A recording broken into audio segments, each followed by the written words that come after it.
మనతో పాటుగా ఒక very very special and important person ఉన్నారు. కొన్నేళ్ల క్రితం ఆయన కేవలం ఒక బిజినెస్ మ్యాన్ గా మాత్రమే పరిచయం. ఆ తర్వాత ఒక కేంద్ర మంత్రికి తమ్ముడిగా రాష్ట్ర రాజకీయాల్లో పరిచయం అయ్యారు. ప్రస్తుతం తెలంగాణ రాష్ట్ర ముఖ్యమంత్రి రేవంత్ రెడ్డి గారికి మామగారు. అర్థమైంది కదా ఎవరున్నారో మనతో పాటుగా.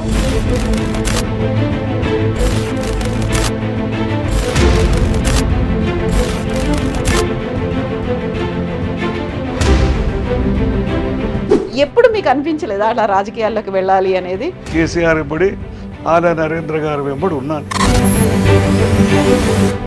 అదే టైంలో రేవంత్ రెడ్డి గారు కూడా అక్కడే ఉండేది కదా, అదే పార్టీలో, టీఆర్ఎస్ లో. రాజకీయాలు అలా ఉంటాయండి. పెళ్లి అనేది ఇష్టం లేకుండే కదా ఫస్ట్ మీకు గీత గారు నేను రేవంత్ రెడ్డి గారు. తను పరిచయం లేని అబ్బాయి.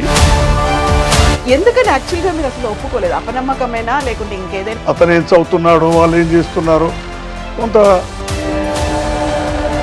సో ఆ టైంలో గీత గారికి రాజకీయాలంటే పెద్దగా ఇష్టం లేదు అనేది విన్నాను. పెదనాన్న చూసింది కదా, ఇది చాలా బిజీ లైఫ్. రేవంత్ రెడ్డి గారితో ఫోటో లేదు ఎందుకు మరి మీది? ప్రత్యేకంగా ఆయనతోటి దిగారు. గతంలో వచ్చినటువంటి ఒక కేసు, ఓటుకు నోటు కేసు అనేది, ఒకదానికి 1000 కల్పించి చెప్పడం. రేవంత్ రెడ్డి గారికి మీరు బినామీలాగా ఉన్నారు అనే ఒక మాట కూడా వచ్చింది కదా మీ మీద. అసలేం పెట్టలేదు. ఇన్కమ్ ట్యాక్స్ రేడు. ఇప్పుడు తెలంగాణ రాష్ట్రం ఏర్పడ్డ తర్వాత ఎలా అనిపిస్తున్నాయి? తెలంగాణ అయితే శాశ్వతం కదా, ఏదో కొద్ది కాలం చూసి తప్పులో కాలేశామో అని అంటుంటారు. ఎట్లా చూస్తున్నారు ఈ రెండు పాలనలు, ప్రభుత్వాలని? కొన్ని చెప్పాలంటే కొన్ని విషయాలు ఇబ్బందికరంగా ఉంటాయి. నేను కేసీఆర్ తోడు కలిసి ఉన్నా కాబట్టి. మొన్ననే టీఆర్ఎస్ పార్టీ 25 ఏళ్ళు కంప్లీట్ చేసుకుంది, రజతోత్సవ సంబరాలని చేసుకుంది. అసెంబ్లీ ఎన్నికల తర్వాత ఎక్కువ రాలే కదా బయటికి. ప్రజల గురించి ఆలోచిస్తున్నారా పార్టీలు? ఆర్థిక ఇబ్బందులు ఉన్నాయి కదా, అటు పోటాపోటీ హామీలు ఒకటి. ఇంకొక పర్సనల్ క్వశ్చన్ నేను అడుగుతాను. ఇప్పుడు రేవంత్ రెడ్డి గారిని అరెస్ట్ చేశారు, ఒక కేసు పెట్టి లోపల వేశారు. ఆ తర్వాత నైమిషా పెళ్లి టైంలో కూడా ఆయన పర్సనల్గా బెయిల్ తీసుకొని రావాల్సినటువంటి కండిషను. దీనికి రివెంజ్ తీసుకోవాలని గీతమ్మ అనుకున్నారు అనే మాట ఇప్పుడు కూడా తను వర్క్ చేస్తున్నప్పుడు చాలా మంది అంటున్నారు. అసలు ప్రతిసారి వినిపించే ఒక మాట ఏంటంటే సీఎంని మారుస్తారు. ఇప్పుడు ఇంకా రేవంత్ రెడ్డి కాదు, అయిపోయింది, ఇంకో కొత్త సీఎం వస్తాడు. కాంగ్రెస్ లో ఆ మాట అనడం సాధారణ విషయం. ఇప్పుడు మన దగ్గర టీఆర్ఎస్ పార్టీ అయిపోయింది, కాంగ్రెస్ వచ్చింది, ఆ తర్వాత నెక్స్ట్ మేమే వస్తున్నాము అనేది బీజేపీ చాలా గట్టిగా చెప్తుంది. సంవత్సరాన్నర నుంచి పార్టీ ప్రెసిడెంట్ నే మార్చలేదు. నమస్తే, నేను కవిత, వెల్కమ్ టు ఐ డ్రీమ్. మనతో పాటుగా ఒక very very special and important person ఉన్నారు. కొన్నేళ్ల క్రితం ఆయన కేవలం ఒక బిజినెస్ మ్యాన్ గా మాత్రమే పరిచయం. ఆ తర్వాత ఒక కేంద్ర మంత్రికి తమ్ముడిగా రాష్ట్ర రాజకీయాల్లో పరిచయం అయ్యారు. ప్రస్తుతం తెలంగాణ రాష్ట్ర ముఖ్యమంత్రి రేవంత్ రెడ్డి గారికి మామగారు. అర్థమైంది కదా ఎవరున్నారో మనతో పాటుగా. మనతో పాటుగా ఉన్నారు సూదిని పద్మారెడ్డి గారు. పద్మారెడ్డి గారు నమస్కారం అండి. థ్యాంక్ యూ సో మచ్ మీరు మాకు టైం ఇచ్చినందుకు. Thank you. Very first time అనుకుంటాను మీరు ఒక ఇంటర్వ్యూ ఇవ్వడం, అది మాకు ఇవ్వడం, అది నేను చేయడం అనేది. Thank you. పద్మారెడ్డి గారు పూర్తి పేరేంటి? అనంత పద్మనాభరెడ్డి. షార్ట్ కట్లు ఎందుకు పెట్టుకున్నారు? రికార్డులో అలా వచ్చింది. ఓకే.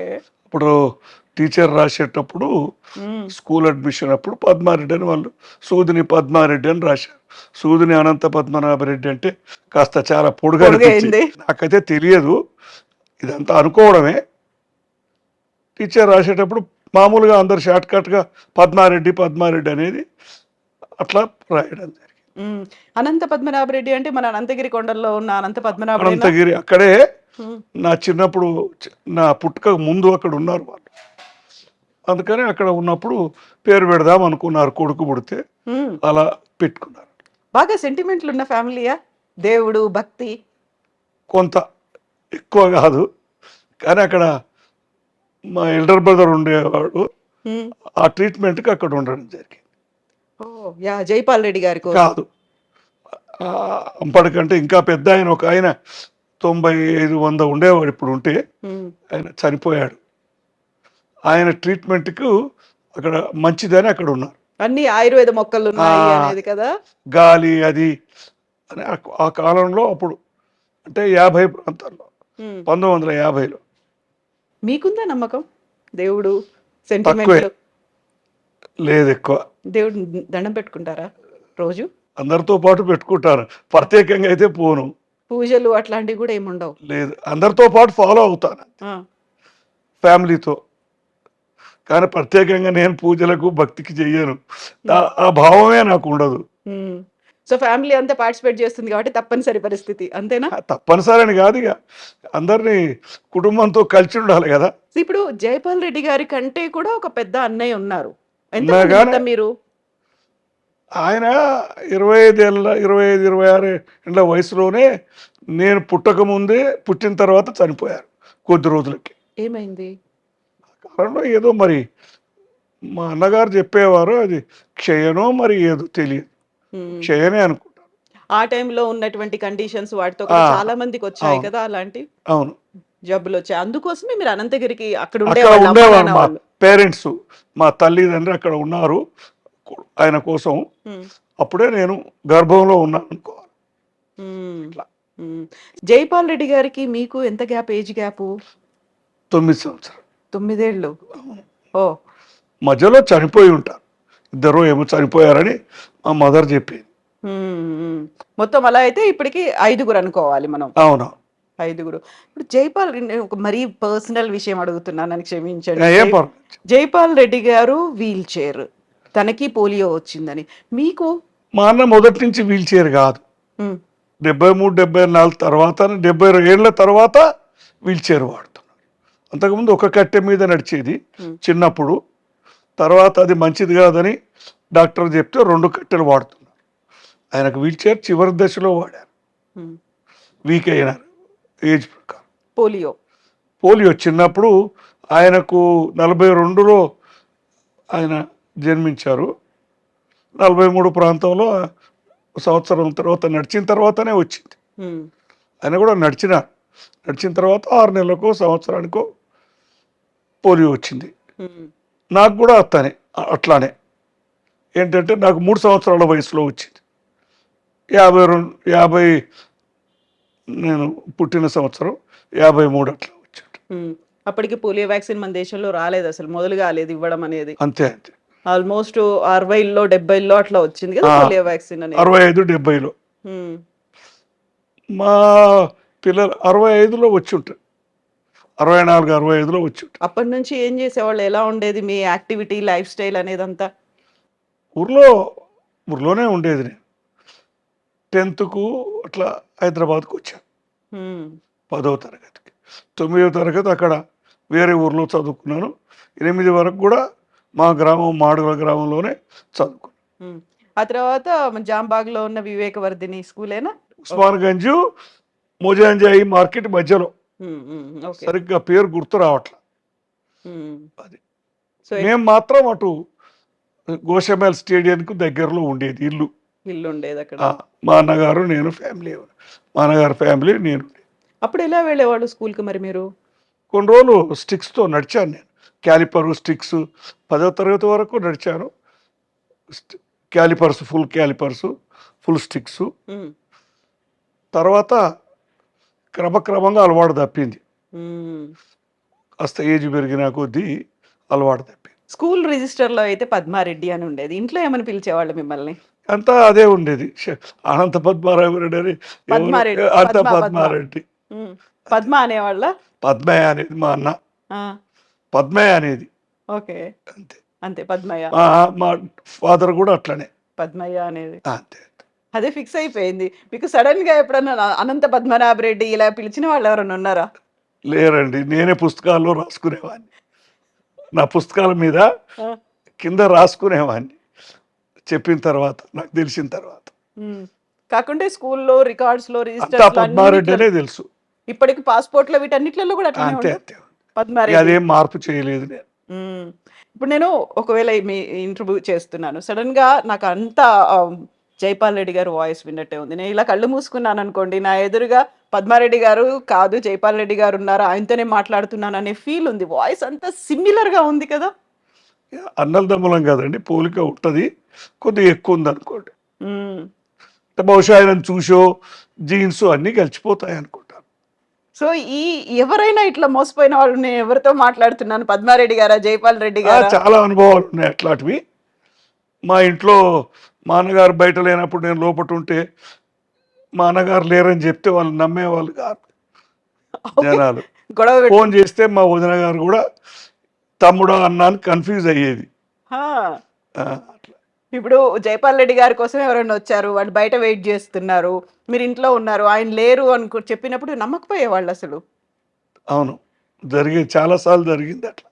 గొడవలు పెట్టుకునేవాళ్ళు, గొడవలు అయ్యా, గొడవలేం కానీ కాదు ఆయన మళ్ళా చూస్తే ఊరుకునేవాళ్ళు. కన్ఫర్మ్ చేసుకునేవాళ్ళు అవును. ఎవరు ఏంది అనేది. మీరు రాజకీయాలు అంటే నాకు పెద్దగా ఇష్టం లేదు అని చెప్పేవాళ్ళు, కాకుంటే జైపాల్ రెడ్డి గారు మాత్రం చిన్నప్పటి నుంచి కాంగ్రెస్ అంటే ఇష్టం, అక్కడ నుంచి ఎమ్మెల్యేలు, ఎంపీ, తర్వాత కేంద్ర మంత్రులు, 6 సార్లు కేంద్ర మంత్రులు అయ్యారు. ఎప్పుడు మీకు అనిపించలేదా అలా రాజకీయాల్లోకి వెళ్ళాలి అనేది అన్నలాగా? ఏమో మన అంతగా ఆ కోరిక అయితే కలగలేదు అంటే రాజకీయాలకి వెళ్ళాలని. ఉమ్, కానీ కొంతకాలం రాజకీయాల్లో ఉన్నాను నేను. టీఆర్ఎస్లో ఉన్నా ఉమ్, 2001 నుంచి 8 వరకు. కేసీఆర్ వెంబడి ఆల నరేంద్ర గారు వెంబడి ఉన్నాను నేను. ఉమ్, అంటే ఏం పదవి ఆశించి అట్లా కాదు, తెలంగాణ కావాలనే ఒక కోరిక నాలో బలంగా ఏర్పడింది. అప్పుడు కేసీఆర్ ద్వారా వస్తుంది, ప్రొఫెసర్ జయశంకర్ వాళ్ళందరినీ కూడా చూసి కొంత స్ఫూర్తి పొంది ఆ పార్టీలో కొంతకాలం ఉన్నా. ఉమ్, తర్వాత నేను అనుకుంటాను కొన్ని ఆర్థిక ఇబ్బందులు కూడా వచ్చినాయి నాకు అప్పుడు, ఉమ్, ప్లస్ కొన్ని వ్యక్తిగత కారణాల వల్ల దాంట్లో నుంచి కూడా తప్పుకున్నాను. Um. So very initial days party పెట్టిన కొత్తలో మీరు ఉన్నారు, టీఆర్ఎస్ ఉన్నారు. పార్టీతో ఉన్నారు. నరేంద్ర, సెకండ్ ఫేజ్లో లేను. ఓకే. సో అప్పుడు నరేంద్ర గారు ఉన్నారు, మీరు ఉన్నారు. అసలు నరేంద్ర, నేను రాజకీయాల్లో అంటూ రాలేదు. నరేంద్ర గారు తెలంగాణ సాధనా సమితి అని పెట్టారు, అవును. దాంట్లో రాజకీయాలు కాదు కదా ఫోరం అని దాంట్లో చేరాను. కొద్ది కాలానికి అది పోయి దాంట్లో కలిసిపోయింది. టీఆర్ఎస్ అట్లా దాంట్లో నేను చేరాల్సి వచ్చింది. అదే టైంలో తల్లి తెలంగాణ అని విజయశాంతి గారు కూడా అందులోనే కలిపేశారు కదా. తర్వాత అది అప్పుడు కాదు, అప్పుడు కాదు, తర్వాత. తర్వాత ఎట్లా ఉండేది అప్పుడు? మీరు తెలంగాణ మనకు ప్రత్యేక రాష్ట్రం కావాలి, ఒక ఉద్యమించాలి, అందరూ కోరుకుంటున్నారు, నీళ్లు నిధులు నియామకాలు అనేటువంటి ఒక పోరాటం అవన్నీ కనిపించేది. ఆ రోజుల్లో ఉన్నటువంటి ఆ వాతావరణం ఎట్లా అనిపించేది మీకు? మేము ఉన్న తాడ మాకు చాలా ఉత్సాహంగా ఉండేది. మనం దాన్ని సాధించుకోవాలా, దానికి ఏం మార్గాలు వెతకాలా. ఈ కాంగ్రెస్ ఎప్పుడు కూడా దాన్ని ఇస్తామంటారు ఇవ్వరు అనే ధోరణి ఉండేది. ఎట్లా తెచ్చుకోవాలా, సాధించుకోవాలనేది ఒక ఎప్పుడు చర్చలు నడిచేది. అప్పుడు మీరు వచ్చినటువంటి ప్రాంతం మహబూబ్ నగర్ కూడా ఆ వెనకబడిన ప్రాంతంగానే ఉండేది, వలసలు అనేవి ఎక్కువ అక్కడి నుంచే కనిపించేది. మా జిల్లా చాలా వెనకబడ్డది, పెద్ద జిల్లా కూడా. ఇటు నల్గొండ జిల్లా నుంచి అటు కర్నూలు వరకు, ఇటు కర్ణాటక అంతా బార్డర్ కదా. విచిత్రంగా కాంగ్రెస్ పార్టీ ఎప్పుడు ఇస్తా అంటుంది, ఇవ్వట్లేదు అనేటువంటి ఒక ఉద్యమము, నిరసన, ఒక పోరాటం ఇవన్నీ ఉండేది, ఒక రకంగా అసంతృప్తి ఉండేది. ఎంత విచిత్రమైన పరిస్థితి అంటే, అన్నగారు జైపాల్ రెడ్డి గారు అప్పటికే కాంగ్రెస్ పార్టీలో ఉన్నారు, ఎమ్మెల్యేలు ఎంపీలు అయ్యారు, కేంద్ర మంత్రి పదవిలో ఉన్నారు, అయినప్పుడు కూడా కాంగ్రెస్ ఇవ్వలేదు అనే అసంతృప్తి మీకుండేదా? తప్పకుండా ఉండేది. ఏమనేవాళ్ళు మీరు ఈ మాట చెప్పినప్పుడు? మా అన్నగారితో వాదించేది కూడా, మీరు సరిగా కృషి చేయట్లేదేమో అని. పోరాటం చేయట్లేదు, కృషి అంటే ఒత్తిడి పెట్టట్లేదు అనా? అధిష్టానం మీద చేయాల్సినంత ఒత్తిడి లేదు అంటే ఆయన రాజకీయంగా దానికి ఇవ్వడానికి కాంగ్రెస్ పార్టీకి ఉన్న ఇబ్బందులు అది చెప్పేవారు. కాంగ్రెస్ పార్టీకి పూర్తి మెజారిటీ లేదు పార్లమెంట్లో. అవును. ఓన్లీ 220 మొదట్లో అవి కూడా లేవు, తర్వాత కదా 2009 తర్వాత. 2004లో అయితే ఇంకా తక్కువ ఉన్నాయి. అన్ని పార్టీలు ఒప్పుకోవాలా, దేశంలో అన్ని పార్టీలను చేయాలా, ఆ విధంగా మద్దతు కూడా కట్టుకోవాలి. కేసీఆర్ ఆ విషయంలో బాగానే ప్రయత్నం చేశారు. మీరు ఆ టైంలో టీఆర్ఎస్ నరేంద్ర గారితో కలిసి టీఆర్ఎస్ పార్టీలో జాయిన్ అయినరు. అప్పుడు ఇంట్లో ఉన్నటువంటి ఒపీనియన్స్ ఎట్లుండేవి? కేంద్ర మంత్రిగా జైపాల్ రెడ్డి గారు ఉన్నారు, మీరేమో టీఆర్ఎస్ పార్టీ, అసలు కాంగ్రెస్ ఇవ్వట్లేదు అనేటువంటి ఒక అసంతృప్తి ఉండేది. ఇంట్లో ఆ సమస్యలు ఇంట్లో లేవు. లేవు లేవు అసలు మాట్లాడుకోకపోయారా? మాట్లాడుకునేది కానీ కుటుంబ బాంధవ్యాలకి ఈ రాజకీయాలకి మేము ముడిపెట్టలేదు. ఉమ్, అవి ఎప్పుడైనా మంచిగానే. ఉమ్, మా అన్నగారు కూడా అలా చూడలేదు, మేము కూడా ఆయనను గౌరవంగానే చూసాం. ఆయన కూడా మమ్మల్ని ఎంత అట్లా వీళ్ళు టీఆర్ఎస్ అని ఎప్పుడు అట్లా ఆయన పెట్టుకోలేదు. ఉమ్. ఎందుకు పద్మయ్య కాంగ్రెస్ పార్టీలో కాకుండా టిఆర్ఎస్ లో జాయిన్ అయ్యి అడిగారు మొదట్లో, టిఎస్ఎస్ లో చేరినప్పుడు అడిగారు, రాజకీయాలకు వస్తున్నావా అని అడిగారు. రాజకీయాలు కాదు కదా టిఎస్ఎస్ అన్నా నేను. అంటే మా అన్నగారు ఒకటే మాట అన్నారు, అన్ని రాజకీయాలే అన్నాడు. అన్ని చివరికి ఏ ఉద్యమం అయినా చేరేది అందులోకి అని చెప్పిండ్రు అన్నారు. కానీ నేను ఆయనకేం సమాధానం చెప్పేంత స్థాయి కాదు, నేనేం దాని తర్వాత జవాబు చెప్పలేదు. కాకపోతే టిఆర్ఎస్ పార్టీలో 2001 నుంచి 2008 వరకు అయితే మీరున్నారు. ఉన్నాను. అప్పటికే మళ్ళీ రాజీనామాలు చేయాలి, ముందుకెళ్ళాలి, ఉప ఎన్నికలు రావాలి అనేటువంటి ఒక ఉద్యమాన్ని సార్లు అంతకుముందు ఉప ఎన్నికలు వచ్చినాయి కదా 2004 నుంచి 2009 వరకు. దాంట్లో ప్రచారంలో అన్ని సమావేశాల్లో పాల్గొనేవాడిని నేను. అప్పుడు మీకు కంటెస్ట్ చేయాలని అనిపించలేదా? అవకాశం లేదు, నాకు అలాంటి ఆలోచన కూడా కలగలేదు, ఎప్పుడు అడగలేదు, నేను ఆ విధంగా అనుకోలేదు. సో మొత్తం కంప్లీట్ గా టిఆర్ఎస్ పార్టీని ఈ రాజకీయాలని ఎప్పుడు వదిలేసిండ్రు మీరు? రాజకీయాలని అనుకోలే నేను. తెలంగాణ సాధన కోసం మనం కూడా పోరాటం ఉద్యమంలో ఉండాల, మనం కూడా మన వంతు చేయాలనే ఉద్దేశమే. కానీ ఏదో పదవులు తీసుకుందామని అట్లా. అప్పటికే నా వయసు చాలా వయసు, అది 58 ఏళ్ళు, అప్పుడు 51, 52. ఇంకప్పుడు రాజకీయాల గురించి ఏమి పదవుల గురించి ఆలోచించలేదు. అవును, అన్నీ చూసుకోవాలి. ఇప్పుడు మీరు ఆర్థికంగా అన్నారు, ఆరోగ్యపరంగా చూసుకోవాలి, ప్రతిదీ చూసుకోవాలి. కొద్దిగా ఆర్థిక పరంగా కొన్ని ఇబ్బందులు వచ్చినాయి, కొన్ని వ్యక్తిగత సమస్యలు కూడా వచ్చినాయి. అందుకని 2008లో తప్పుకున్నాను. ఇంకో కారణం కూడా ఉంది, అప్పుడే కేసీఆర్ ఆళ్ళ నరేంద్రని బయటికి బహిష్కరించారు. ఎందుకో కేసీఆర్ ఈ ఉద్యమానికి బలహీనపరుస్తున్నాడు అనే అభిప్రాయం కూడా ఏర్పడింది. బట్ ఆ తర్వాత రియలైజ్ అయినరా మీరు అదే టైంకి బయటకు వచ్చిన తర్వాత మళ్ళీ ఉద్యమం ముందుకెళ్తున్నప్పుడు? దాని గురించి ఏమి ఆలోచించలేదు. మళ్ళా జరుగుతుందనే ఉన్నాం, కానీ మనం దాంట్లో పోయి చేసేది ఏదో ఉంది అని అప్పుడు మళ్ళీ తర్వాత అనిపించలేదు. ఏమనుకొని ఏం చెప్పొచ్చేసిండ్రు మరి మీరు బయటికి? ఏం లేదు, చెప్పేది ఏం లేదు, చెప్పకుండా ఏం ప్రత్యేకంగా చెప్పి రాలేదండి. అక్కడ పోవడం మానేశారు అంతే. అంతే, రాజీనామా అంటూ ఏమీ లేదు. జాయిన్ అయ్యాము అఫీషియల్ గా, కానీ రాజీనామా అంటూ ఏమీ లేదు, తప్పుకున్నాం అంతే. అదే టైంలో రేవంత్ రెడ్డి గారు కూడా అక్కడే ఉండేది కదా, అదే పార్టీలో, టిఆర్ఎస్ లో. ఆల్మోస్ట్ అదే 2008లో లేరు, 2006, 2007లోనే తప్పుకున్నారు ఆయన తప్పుకున్నారు. కాకపోతే మీకు తెలుసా ముఖ పరిచయం కానీ ఆయన ఒక అబ్బాయి అక్కడ తిరుగుతున్నాడు, మన ఊరు మన ప్రాంతం వాడు, తెలుసా? అట్లా తెలియదండి, అల్లుడేనా? అప్పటికే పెళ్లి అయిపోయింది. అవును, మరి 92లోనే పెళ్లి, 92లో పెళ్ళయింది. అవును. సో ఎట్లా ఉండేది, మీరు మీ అల్లుడు అందులోనే టిఆర్ఎస్ పార్టీలోనే ఉన్నారు అనుకుంటే? అది ఎప్పుడు కుటుంబాల మీద సమస్య, బాంధవ్యాల మీద ఏమి తేడా చూపలేదు. ఆయన పద్ధతి ఆయన, ఎవరి పద్ధతి వాళ్ళది. మీకంటే ముందే ఆయన టిఆర్ఎస్ పార్టీ నుంచి బయటకు వచ్చేసిండ్రు. అవును, నేనే మొదలు చేరాను పార్టీలో. 2002, 2003 రేవంత్ టిఆర్ఎస్లో చేరాను. 2003లో సరిగ్గా గుర్తులేదు డేట్, కానీ అప్పుడు ఆయన చేరినప్పుడు కూడా మహబూబ్నగర్లో పెద్ద హడావిడిగా చేరాడు. పెద్ద గ్యాదరింగ్, అది కేసీఆర్కు అక్కడ మీటింగ్ పెట్టి పెద్ద గ్యాదరింగ్ ఏర్పాటు చేసి ఆయన చేరాడు దాంట్లో. ఆ తర్వాత ఆయన బయటకు వచ్చేసారు. తర్వాత 2006లో, 2007 తర్వాత చంద్రబాబుతో కలిశారు, టీడీపీలో చేరిపోయారు క్రమంగా. మొదట్లో ఇండిపెండెంట్ గానే గెలిచాడు, జెడ్పీటీసీ కానీ ఎమ్మెల్సీ కానీ ఇండిపెండెంట్ గానే గెలిచాడు. అప్పుడు ఆ కాలంలో అది సంచలనం 2007లో జెడ్పీటీసీ ఎలక్షన్. కానీ ఎందుకంటే అప్పుడు కాంగ్రెస్ బలంగా ఉంది, అందులో పర్టికులర్గా మహబూబ్నగర్ జిల్లా. అదే టైంలో టిఆర్ఎస్ పార్టీ కూడా వచ్చింది, టీడీపీ ఉంది, ఇవన్నీ పార్టీలు ఉన్నప్పుడు ఆయన ఇండిపెండెంట్ గా గెలవడం అనేది. కాంగ్రెస్ తప్పితే మిగతా అన్ని పార్టీలను కలుపుకున్నాడు. టిఆర్ఎస్ పెద్దగా సహకరించలేదు, అందుకని దాంట్లో నుంచి బయటకు వచ్చాడు. ఉమ్. ఇంకా ఆ తర్వాత మీకు కూడా టీడీపీ వైపు కానీ ఇంకేదైనా పార్టీకి వెళ్ళాలని ఆలోచన? నాకు అట్లాంటి కోరికలు ఏం లేవు. ఉమ్. అయితే జెడ్పీటీసీ, ఎమ్మెల్సీ, ఎమ్మెల్యే, ఎంపీ, ఆ తర్వాత ఇప్పుడు ముఖ్యమంత్రి. ఆ టైంలో పెళ్ళైనప్పుడు చూసుకుంటే ఇప్పటికి ఇన్నేళ్ల తర్వాత ఏమనిపిస్తుంది పద్మారెడ్డి గారికి, రేవంత్ రెడ్డి గారిని చూస్తే, అల్లుడిని చూస్తే? సంతోషం అనిపిస్తుంది అట్లే. ఉమ్. పెళ్ళి అనేది ఇష్టం లేకుండే కదా ఫస్ట్ మీకు గీత గారు, నేను రేవంత్ రెడ్డి అవును, గారు? తను ఎందుకు? పరిచయం లేని అబ్బాయి, ఉమ్. అందుకని ఎట్లాంటి వాడో తెలియదు కదా మనకు.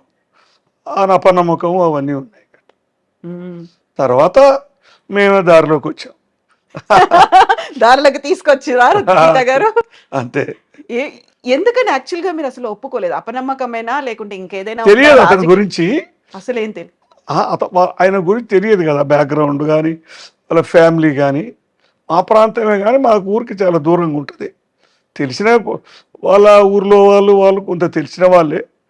అట్లా అతను ఏం చదువుతున్నాడో, వాళ్ళు ఏం చేస్తున్నారో, కొంత మామూలు కుటుంబం అని కూడా కొంత, మాది అప్పటికే కొద్దిగా సంపన్న కుటుంబం అని ఒక ఫీలింగ్. రాజకీయ కుటుంబం. అవన్నీ ఉన్నాయి కదా మరి, అట్లా. సో లవ్ మ్యారేజ్ అది. Yes yes. లవ్ మ్యారేజ్ కి వ్యతిరేకమైతే కాదు, అయినా తల్లిదండ్రుల విచక్షణ చూడాలి కదా, అమ్మాయి ఎటు వెళ్తుంది ఏమిటి, అంతే. అంతకు మించి దానికేం వ్యతిరేకం కాదు లవ్ మ్యారేజ్లకి. ఇప్పుడు గీత గారు ఢిల్లీలో వెళ్ళి చదువుకొని వచ్చిండ్రు, లేడీ శ్రీరామ్ కాలేజ్లో. అక్కడ అవును. బిఎస్సి చేసి అక్కడ వచ్చిన తర్వాత ఆ సంబంధాలు కూడా చాలా ఎక్కువ రేంజ్ లో ఉన్నటువంటి సంబంధాలే వచ్చి ఉంటాయి. పెళ్లి చూపులు కావచ్చు. ఇక అప్పుడు పెద్ద సంబంధాలు చూడలేదండి, అసలు చూడలేదు. ఎందుకంటే లవ్ నడుస్తున్నప్పుడు వేరే ఎట్లా చూస్తాం. అది ఇప్పుడు తెలిసింది మీకు నడుస్తోందని? ఎవరు ఆమె చదువుతున్నప్పుడే తెలిసింది, డిగ్రీకి అక్కడ పంపించాము, తెలిసింది. అందుకని ఇక మళ్ళీ వేరే సంబంధాలు ఎట్లా చూస్తాం, వేరే అమ్మాయితోటి మనకు అనుమానంగా ఉంది కదా వ్యవహారం. ఇంటర్మీడియట్ లోనే పరిచయం ఒకరికొకరు ఇద్దరు. అవును.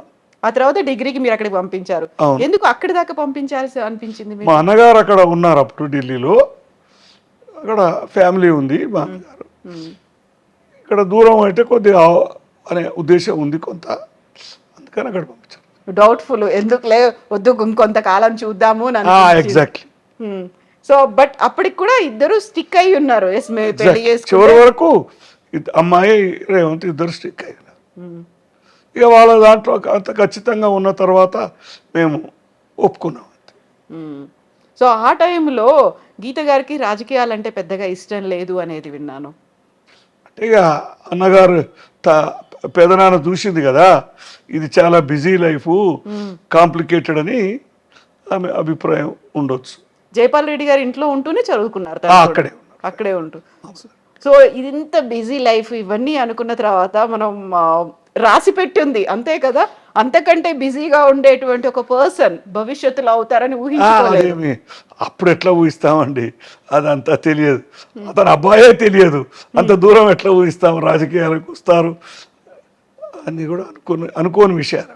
ముహూర్తాలు, జాతకాలు ఇట్లాంటివన్నీ చూసుకున్నారా పెళ్లికి? మరి అన్నీ చూశారు. జాతకం కలుస్తుందా లేదా అనేది మేము పెద్ద పట్టింపు లేదు మాకు అసలు జాతకాలు.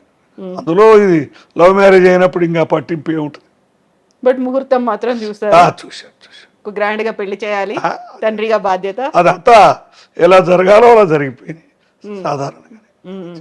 ఆ తర్వాత రేవంత్ రెడ్డి గారు రాజకీయాల్లోకి వచ్చారు. అంతకుముందు ఏదో ఒక చిన్న ఉద్యోగం చేసుకున్నారు, తనకంటూ ఒక చిన్న కంపెనీ పెట్టుకున్నారు, రాజకీయాలకు వచ్చారు. వెరీ ఇనీషియల్గా ఇండిపెండెంట్గా కంటెస్ట్ చేశారు, గెలిచారు. టీఆర్ఎస్ పార్టీ నుంచి ఎమ్మెల్సీ ఎక్స్పెక్ట్ చేశారు, ఎమ్మెల్యే టికెట్ ఎక్స్పెక్ట్ చేశారు, రాలేదు. అంటే ఫుల్ ఫ్లెడ్జ్డ్గా కంప్లీట్గా రాజకీయాల్లోకి ఎంటర్ అవుతున్నారు అనుకున్నప్పుడు వచ్చినటువంటి రియాక్షన్స్ ఏంటి మీ దగ్గర నుంచి, గీత గారి దగ్గర నుంచి? దాన్ని ఎంకరేజ్ చేసాం మేము, ఇంకా దాన్ని మేము నిరోధించాల.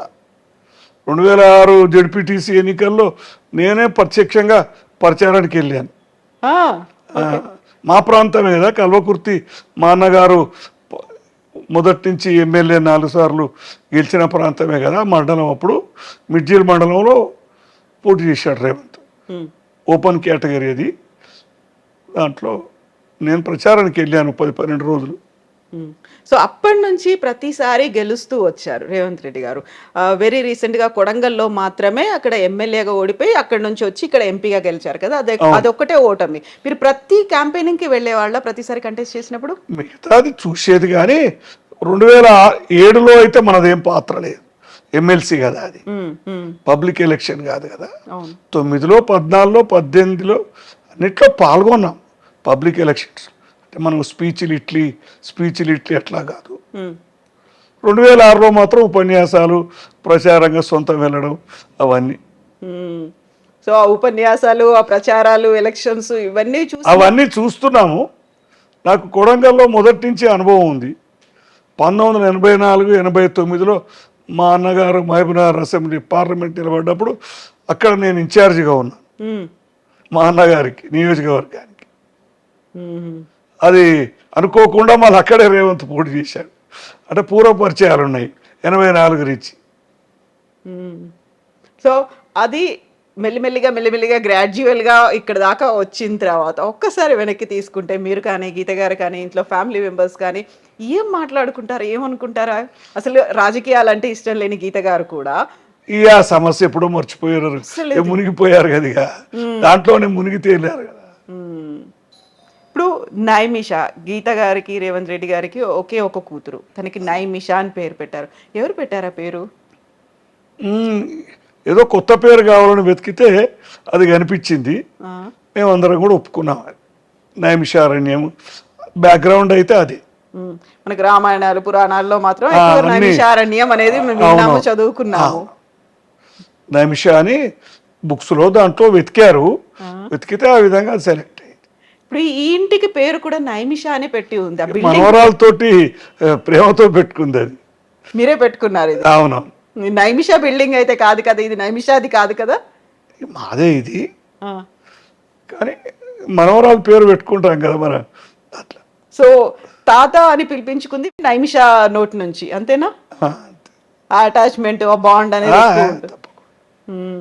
అయితే ఇప్పుడు ఒకే ఒక కూతురు అంటే మీకు ఒకే ఒక్క మనవరాలు రేవంత్ రెడ్డి గారికి ఒకే ఒక కూతురు అనుకున్నప్పుడు మళ్ళీ ఫర్దర్‌గా ఎందుకు కంటిన్యూ చేయలేదు? ఒక మనవడు ఉండాలి మేము ఇలాంటి అడిగాం కానీ అది వాళ్ళ ఇష్టం కదా, మనం బలవంతం పెట్టలేము. వాళ్ళ తీర్మానం అది. హ్మ్. నేను పద్మారెడ్డి గారి గురించి నేను సెర్చ్ చేసినప్పుడు సోషల్ మీడియాలో ఫోటోస్ ఏమైనా ఉంటే చాలా చాలా లిమిటెడ్‌గా ఉన్నాయి. అందులో కూడా మనవళ్ళు, మనవరాళ్ళతో ఉన్నటువంటి ఫోటోలు మాత్రమే ఉన్నాయి. ఎందుకంటే నేను పబ్లిక్ లైఫ్లో లేను కదండి. జీవితంలో నేను ఎక్కువ లేను. అంత లైమ్ లైట్ కూడా నాకు ఇష్టం ఉండదు. హ్మ్. రేవంత్ రెడ్డి గారితో ఫోటో లేదెందుకు మరి మీది? ఆయనతో ప్రత్యేకంగా దిగలేదు, కుటుంబంతో దిగాను. ఆ! కుటుంబంతో, కూతురు, మనవరాలు, మా మిస్సెస్తో ఇట్లా ఫోటోలు చాలా ఉన్నాయి. పెళ్ళిళ్ళు, ఫంక్షన్‌లప్పుడు ఫోటోలున్నాయి. కానీ అంతే ప్రత్యేకంగా ఆయనతోటి దిగారు, ఆయన అడగలేదు, నేను పోలేదు హ్మ్. అంతే. సీఎం అయిన తర్వాత సీఎం అయిన తర్వాత కూడా వెళ్ళలేదు. కంగ్రాచ్యులేట్ చేయడానికి అది మీరెళ్లారా? వెళ్ళానులేండి, మీరే కంగ్రాచులేట్. వెళ్లారా? ఆయనొచ్చారా? నేనే వెళ్ళా. అంటే కౌంటింగ్ నాడు అక్కడే ఉన్నాం. హ్మ్. కౌంటింగ్ స్టార్ట్ అయితే అప్పుడు మొన్న 23లో అక్కడే ఉన్నాం, ఇంట్లోనే ఉన్నాం. ఎర్లీగా వెళ్ళి అక్కడే ఉన్నాం. హ్మ్. సో, అప్పుడు కాంగ్రెస్ పార్టీలో చేరారాయన. యాక్చువల్‌గా టీఆర్ఎస్ నుంచి టీడీపీకి వెళ్లారు. అవును. టీడీపీ నుంచి కాంగ్రెస్‌కొచ్చారు. టీపీసీసీ చీఫ్ అయ్యారు. అందరికంటే ఎక్కువగా ఉన్నటువంటి గ్రూప్ రాజకీయాలు వీటన్నిటికంటే కూడా ప్రయారిటీ రేవంత్ రెడ్డి గారికిచ్చారు. ఆయన టీపీసీసీ చీఫ్ చేశారు. ఒక బరువు బాధ్యతలు అప్పుడే ఎత్తుకున్నారు కదా! అవును. ఆ టైంలో ఏమనిపించేది కాంగ్రెస్‌లో అంతమంది సీనియర్‌లు, ఉద్దండులు అందరూ ఉన్నప్పుడు? ఇది కష్టమైన ప్రయాణం అనిపిస్తుంటుంది కదా. ఆ? కష్టమైన పెట్టుకున్నారనేది హ్మ్. ఉన్నది, కానీ ఆయనలో ఆ పోరాట స్ఫూర్తి, ఆ చైతన్యము, ఆ డైనమిజము అంతా ఉండింది. చివరికి అందరినీ కలుపుకొని పోయి చేసిన తీరు బాగుంది. హ్మ్. ఆ తర్వాత టీపీసీసీ చీఫ్ కాస్త సీఎం క్యాండిడేటు. అది కూడా అనౌన్స్ చేయడానికి కొంచెం టైం తీసుకున్నారు. ఆల్మోస్ట్ ఒక 4, 5 రోజులు పట్టింది అనౌన్స్ చేయడానికి. వెరీ ఫస్ట్ టైమ్ ఆయన 2 రోజులు తీసుకున్నారు నాకు తెలిసి. ఆ! అంటే కాంగ్రెస్లో సహజమే కదండి. హ్మ్. ఇదేమి ఒక్కరి పార్టీ కాదు కదా. సీఎంగా అనౌన్స్ చేశారు. అవును. ఫస్ట్ వార్త ఎవరు చెప్పారు మీకు? ఈ టీవీలోనే వస్తూనే టీవీలోనే చూసారా? టీవీలోనే వస్తుంది కదా. ఆ? ఆ! వీళ్ళు తీర్మానం పంపారన్నారు, లెజిస్లేచర్ పార్టీ అభిప్రాయం తీసుకొని పంపారన్నారు. రెండో నాడో ఏమో దాని కన్ఫర్మేషన్ వచ్చింది. వాళ్ళ డైరెక్ట్గా మళ్ళా మీటింగ్ కూడా పెట్టకుండా ప్రకటించేశారు కదా. నార్మల్గా ఏమవుద్దంటే వాళ్ళ ఒపీనియన్ తీసుకొని మళ్ళీ మీటింగ్ పెట్టి చేస్తారు. కానీ అలా లేకుండా డైరెక్ట్గా Revanth Reddy appointed legislature party leader అని అనౌన్స్ చేసేసారు. తెలంగాణ రాకుండా కొంచెం జాప్యం చేస్తుంది, ఆలస్యం చేస్తుంది, ఆలోచిస్తుంది అనుకున్నటువంటి కాంగ్రెస్ పార్టీలోనే చేరారు రేవంత్ రెడ్డి గారు. టీపీసీసీ చీఫ్ అయ్యారు. ఆ తర్వాత ముఖ్యమంత్రి కూడా కాంగ్రెస్ పార్టీ నుంచే అయ్యారు కదా. ఒక్కోసారి విధి విచిత్రమైంది ఇలాంటివి. చాలా విచిత్రమైంది ఇది. రాజకీయాలు అలా ఉంటాయండి. ఎక్కడ ఎప్పుడు ఏం జరుగుతుందో చెప్పలేము. రాజకీయాల్లో అన్ని సాధ్యమే అంటారు కదా, అసాధ్యం ఏమీ కాదు. చాలా విచిత్రమైన పరిణామాలు. టీడీపీ నుంచి కాంగ్రెస్ రావడం, టీడీపీ అంటేనే పక్క కాంగ్రెస్ వ్యతిరేక పార్టీ కదా, పరస్పర విరుద్ధ సిద్ధాంతాలు అన్నీ ఉంటాయి. అక్కడ నుంచి ఇక్కడికి రావడం, వచ్చిన తర్వాత ఇక్కడ నెగ్గుకు రావడం, ఇటు ప్రజల్లో కాదు అక్కడ ఉన్నటువంటి లీడర్లని అధిష్టానం అందరూ. రేవంత్ తన చాయిస్ను సరైన టైంలో కాంగ్రెస్లోకి మారిపోవడం. ఏం నచ్చుతుంది రేవంత్ గారిలో మీకు? డైనమిజం, చేయాలనే కోరిక, ఏదన్నా పట్టుదల. మొండి పట్టుదల అంటారా, ఏమంటారు మీద దాన్ని? మొండి అనొచ్చు, కొంత పట్టు విడుపు కూడా ఉందిలేండి. లేకపోతే కాంగ్రెస్లో ఆ పదవి సాధ్యం కాదు. ఇప్పుడు చుట్టూ అట్మాస్ఫియర్ అయితే విపరీతంగా ప్రజలు ఉంటారు, ఎదురు చూస్తూ ఉంటారు. వీళ్ళ దగ్గరికి వెళ్ళి కలిస్తే మనకి ఏదో పని అవుతుందేమో అనేది ఉంటుంది కదా. ఉంటుందిలేండి, ప్రజల్లో సహజంగా నాయకుడు అన్నప్పుడు పనులు అవుతాయని ముఖ్యమైన పదవిలో ఉన్న వాళ్ళకి వస్తారు. సో ఇప్పుడు రాజకీయాల్లో ఉన్నారు అంటే బోల్డ్ అన్ని ఆటుపోట్లు ఉంటాయి. నేను ఎప్పుడు దాని పెద్ద ఆడంబరంగా తీసుకోలేదు. నాకేం పెద్ద దూర ఉన్నట్టే ఉన్నా లేనట్టే ఉన్నా, అంత దాని అంత పొంగిపోలేదు, కుంగిపోలేదు. ఎందుకంటే చిన్నప్పటి నుంచి అలవాటు అయిపోయింది. Ups and downs. రాజకీయాలు అన్నీ చూస్తున్నాం కదండి. 60 సంవత్సరాల నుంచి చూస్తున్నా నేను. 15-16 సంవత్సరాల చేత మనకు జ్ఞాపకం ఉంటుంది కదా రాజకీయాలు. బోల్డ్ అని లోసు హైసు అప్స్ అన్ని అందరిది, ఒక రేవంత్ది జయపాలరెడ్డిదే కాకుండా అందరి రాజకీయాలు ఉత్థాన పతనాలు. ఇలాంటి టైంలోనే చాలా వరకు మేము వాళ్ళకి వెళ్ళి మాట్లాడితే మా పనులు అవుతాయేమో అనుకున్నట్టుగానే ఆరోపణలు అనేవి ఉంటాయి, విమర్శలు ఉంటాయి. వీటన్నిటిని తట్టుకొని అవన్నీ లేకపోతే రాజకీయాలు కావు. ఇక సహజంగా విమర్శలు, ప్రతి విమర్శలు, తిట్టుకోవడాలు ఎక్కువైపోయింది ఇప్పుడు. ఏమనిపిస్తుంది ఆ తిట్టుకోవడాలు ఇవన్నీ? అవన్నీ నాకు నచ్చే విషయాలు కావు, సరిగా చెప్పాలంటే అసలు నచ్చదు. ఎందుకంటే మా అన్నగారి చూస్తూ వచ్చాం కదా, చిన్నప్పటి నుంచి కూడా ఆ ప్రభావం అంతా ఉంటుంది. సో ఇప్పుడు విమర్శలు, ఆరోపణలతో పాటుగా రేవంత్ రెడ్డి గారి మీద గతంలో వచ్చినటువంటి ఒక కేసు, ఓటుకు నోటు కేసు అనేది, దాన్ని ఎట్లా చూస్తారు మీరు? ఇవన్నీ కూడా రాజకీయాలు, కుట్రల్లో భాగమే.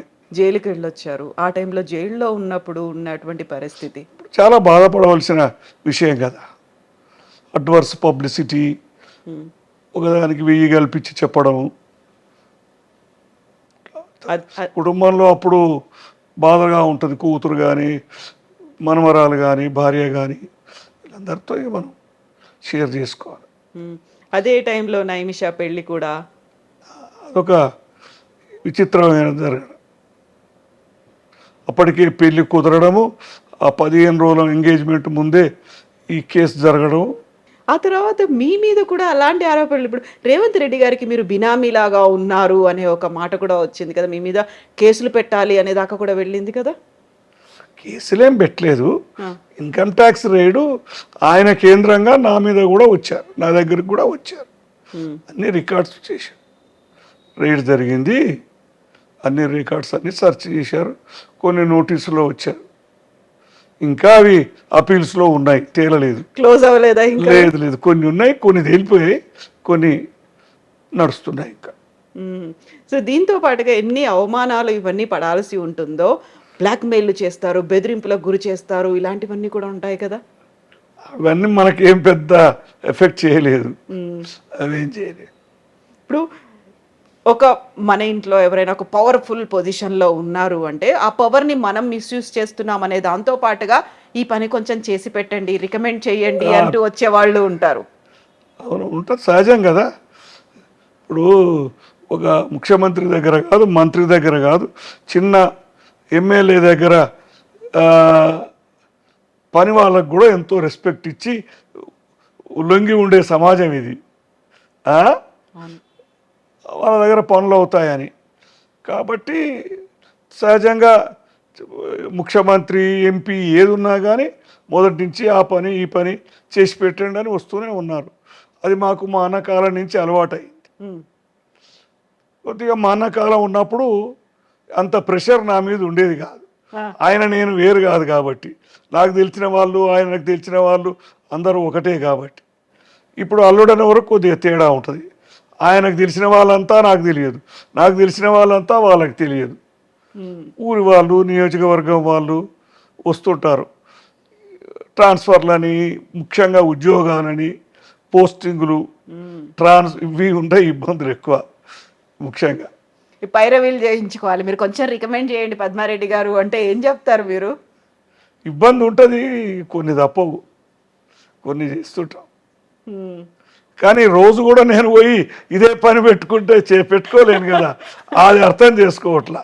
ఆ, రోజు మాట్లాడుకుంటారు కదండి, మీ అల్లుడే కదండి, అమ్మాయి కన్నా సహజం చెప్పండి. కదా, ప్రజల్లో అభిప్రాయం ఉండడం సహజమే. కానీ ఆయన బిజీ షెడ్యూల్కు నేను పోను. ఉమ్, అసలు మా ఇంట్లో నేను హాయిగా ఉంటాను అంతే. ఆ, కొంచెం గీతమ్మ కన్నా చెప్పండి అనేవాళ్ళు ఆ, ఉంటారు. అందరూ ఉంటారు. గీతమ్మని రేవంత్ని తేడా చూడరు కదా, సహజం అది. ఉమ్, వాళ్ళకైనా రోజు ఎన్నేం చెప్తాం. ఆ? ఏంటి ఇదే పని పెట్టుకుని మా మామయ్య అనుకుంటాడా లేదా? ఖచ్చితంగా ఆ, వస్తుంది కదా. అట్లా మనం ఓ పరిధి మించి చెప్పలేము. నేను కూడా పరిధి దాటి వెళ్ళను. ఉమ్, ఎప్పుడు మీరు లాస్ట్ టైం రేవంత్ గారితో మాట్లాడింది? రోజు మాట్లాడతారా? ఫోన్లోనా? ఆ, ఫోన్లో చాలా తక్కువ. మా మనవడిని చూస్తానికి వెళ్తాను, ముని మనవడిని ఎక్కువ. ఆ, నైమిషా కొడుకుని. అంతే. ఉమ్, ఈ 2 సంవత్సరాల నుంచి ఎక్కువ అయిపోయింది రేవంత్ ఇంటికి వెళ్ళడం. ఉమ్. ఉన్నప్పుడు మాట్లాడతాం. ఇక్కడికి ఎప్పుడు వచ్చారు రేవంత్ గారు? ఒకసారి వచ్చారు సీఎం అయిన తర్వాత, ఇంకా తర్వాత? ఇంకేం రాలే. ఉమ్. తీరికే లేదు ఆయనకి. ఇప్పుడు సీఎం కాకముందు అల్లుడు రాచమర్యాదలు, సీఎం అయిన తర్వాత అల్లుడు రాచమర్యాదలు తేడాలు దాంట్లో ఉన్నాయా? ఏం మార్పు లేదండి. ఏం లేవా? ఏం మార్పులు ఉంటాయి. కాకపోతే ఇంటి చుట్టూ మాత్రం అలర్ట్ ఎట్లా అవుతారు. సీఎం అయినా ఎంపీ అయినా అల్లుడే. అంతే, అల్లుడికి కాస్త మర్యాద ఎక్కువనే ఉంటుంది కదా, ఆ, కొడుకు కాదు కదా. కూతురికి అల్లుడికి తేడా ఉంటుంది. అంటే మనకి ఒక తెలుగులో సామెత ఉంది, ఢిల్లీకి రాజైనా తల్లికి కొడుకు అది ఆయనకు అనేది. కూడా వర్తిస్తుంది. ఉమ్, ఆయనకు కూడా కొంతవరకు వర్తిస్తుంది. కొడుకు అంత కాకపోయినా అల్లుడు అంటే ఇక ఇంటివాడికి కొడితే సమానం. ఉమ్. కాకపోతే ఇప్పుడు ఒక సీఎం గారు సీఎం హోదాలో అల్లుడు మామగారి ఇంటికి వచ్చినప్పటికీ చుట్టూ మాత్రం ప్రోటోకాల్ కావచ్చు, పోలీసులు కావచ్చు, ఎక్కడికక్కడ కంట్రోల్ చేస్తూ హడావిడి ఉంది. ఒకసారి వచ్చారు కదా, మా అమ్మాయి వచ్చినా హడావిడి ఉంటుంది, పోలీస్ వెహికల్ ఉంటుంది, ఇక సెక్యూరిటీ. సీఎం అంతా ఉంటుంది. ఇక వాళ్ళు లాస్ట్ టైం వచ్చినప్పుడు 3-4 గంటల ముందే సెక్యూరిటీ చుట్టుపక్కల వచ్చి ఉన్నారు. అప్పుడు ఇంట్లోకి పని వాళ్ళని కాదు కదా, అసలు ఎవరిని కూడా రానివ్వరు కదా ఆ టైంలో. చెకప్ చేశారు వాళ్ళు, వచ్చేవాళ్ళు కొత్త వాళ్ళు ఎవరు వచ్చినా చేశారు, సెక్యూరిటీ చెక్ చేశారు. ఇంత హడావిడి బదులు నేనే అక్కడికి వెళ్తే అయిపోతుంది అనిపిస్తుంది. ఇంటికి పిలుచుకోవడం ఆనందం. మీరు రోజు వెళ్తానే, వారానికి 10 రోజులకు వెళ్తానే ఉన్నాం కదా. అవును. ఇంటికి పిలుచుకోవడం అత్తగారికి ఆనందం ఉంటుంది కదా, భోజనం పెట్టాలి, ఏదో చేయాలి. అది సో ఏ పండుగకు వచ్చారు అలా ఇంటికి పిలుచుకోవడం అంటే? ఫంక్షన్ పండుగకి అయితే రాలేదండి, ఒక రోజు వచ్చారు అంతే. అది కూడా ఎన్నోసార్లు అడగ్గా అత్తగారు వచ్చారు. నేను ప్రత్యేకించి ఇబ్బంది పెట్టదలుచుకోలే. సో పండగకో లేకుండా మీరు చెప్పినట్టుగా సో ఇంటికి ఆడబిడ్డను పిలుచుకోవాలి, అల్లుడు రావాలి, పండగ ఫంక్షన్. మా అమ్మాయి వస్తుందిలేండి, 10 రోజులకు వారానికి వస్తుంది. లేకపోతే మీరే చూడాలనిపించడం. నేను వెళ్తూనే ఉంటాను. మనవడి కోసం ఎక్కువ వెళ్ళడం జరుగుతుంది, లేకపోతే తక్కువ వెళ్తాను. నేను అంతకుముందు తక్కువ వెళ్ళేవాడిని, ఇప్పుడు వీక్లీ వన్స్ కంపల్సరీ. అట్లా చిన్నవాడు కదా, మనమే వెళ్ళాలి. చిన్నవాడైన పెద్ద పొజిషన్ లో ఉన్నారు కాబట్టి చాలా పెద్ద అట్లేం కాదు. మనకు ఆయన సీఎం అయినా మన ఇంటికి వెళ్ళడానికి ఏమి ఇబ్బంది లేదు. సో ఇప్పుడు సీఎం అయిన తర్వాత వెరీ ఫస్ట్ టైం తను చదువుకొని తను ఉద్యోగం చేసి తన ఇంట్లో ఉన్నటువంటి ఆ ఇంటి ఓనర్ దగ్గరికి మొన్న సీఎం హోదాలో వెళ్ళొచ్చారు. వనపర్తులు కదా. వా వెళ్ళొచ్చినప్పుడు అక్కడ ఓవర్‌వెల్మింగ్ రెస్పాన్స్ అనేది వచ్చింది. అందరూ అక్కడ అలర్ట్‌గా అయ్యారు. పిలిచి కూర్చోబెట్టి సీఎం గారికి ఆ టైంలో తినిపించినటువంటి పూరి, కీమా అంతే కదా? ఏమది నేను చూడలేదు ప్రత్యేకంగా. అది మరి వార్త తను అయితే చదివాను. ఆ ఇంటి వార్త అయితే ఓనరు వంట చేసి మరీ తినిపించింది అని, అంతమందిలో తను తిన్నాడు అని చాలా ఆనందంగా. చిన్నప్పుడు ఉన్న అనుబంధాన్ని గుర్తు వేసుకోవడం వినడం ఒక మంచి పద్ధతి. హ్మ్. సో, ఫుడ్ హ్యాబిట్స్ అనేవి ఎట్లా ఉంటాయి అసలు? రేవంత్ ఆ! తీసుకుంటాడు నాన్ వెజ్, ఇష్టంగానే ఉంటాడు నాన్ వెజ్. ఎక్కువ అని చెప్పలేం కానీ మిగతా అలవాట్లు ఏం లేవు. హ్మ్. మందు కానీ సిగరెట్ కానీ అట్లాంటివి ఏం లేవు. రెస్ట్రిక్షన్స్ ఏమైనా ఉన్నాయా? ఇది తీసుకోవద్దు, ఇదే తీసుకోవాలి అట్లాంటిది? అట్లా ఏం ప్రత్యేకంగా నేను చూడలేదు. అట్లేం లేవు. నాన్ వెజ్ వరకు హ్మ్.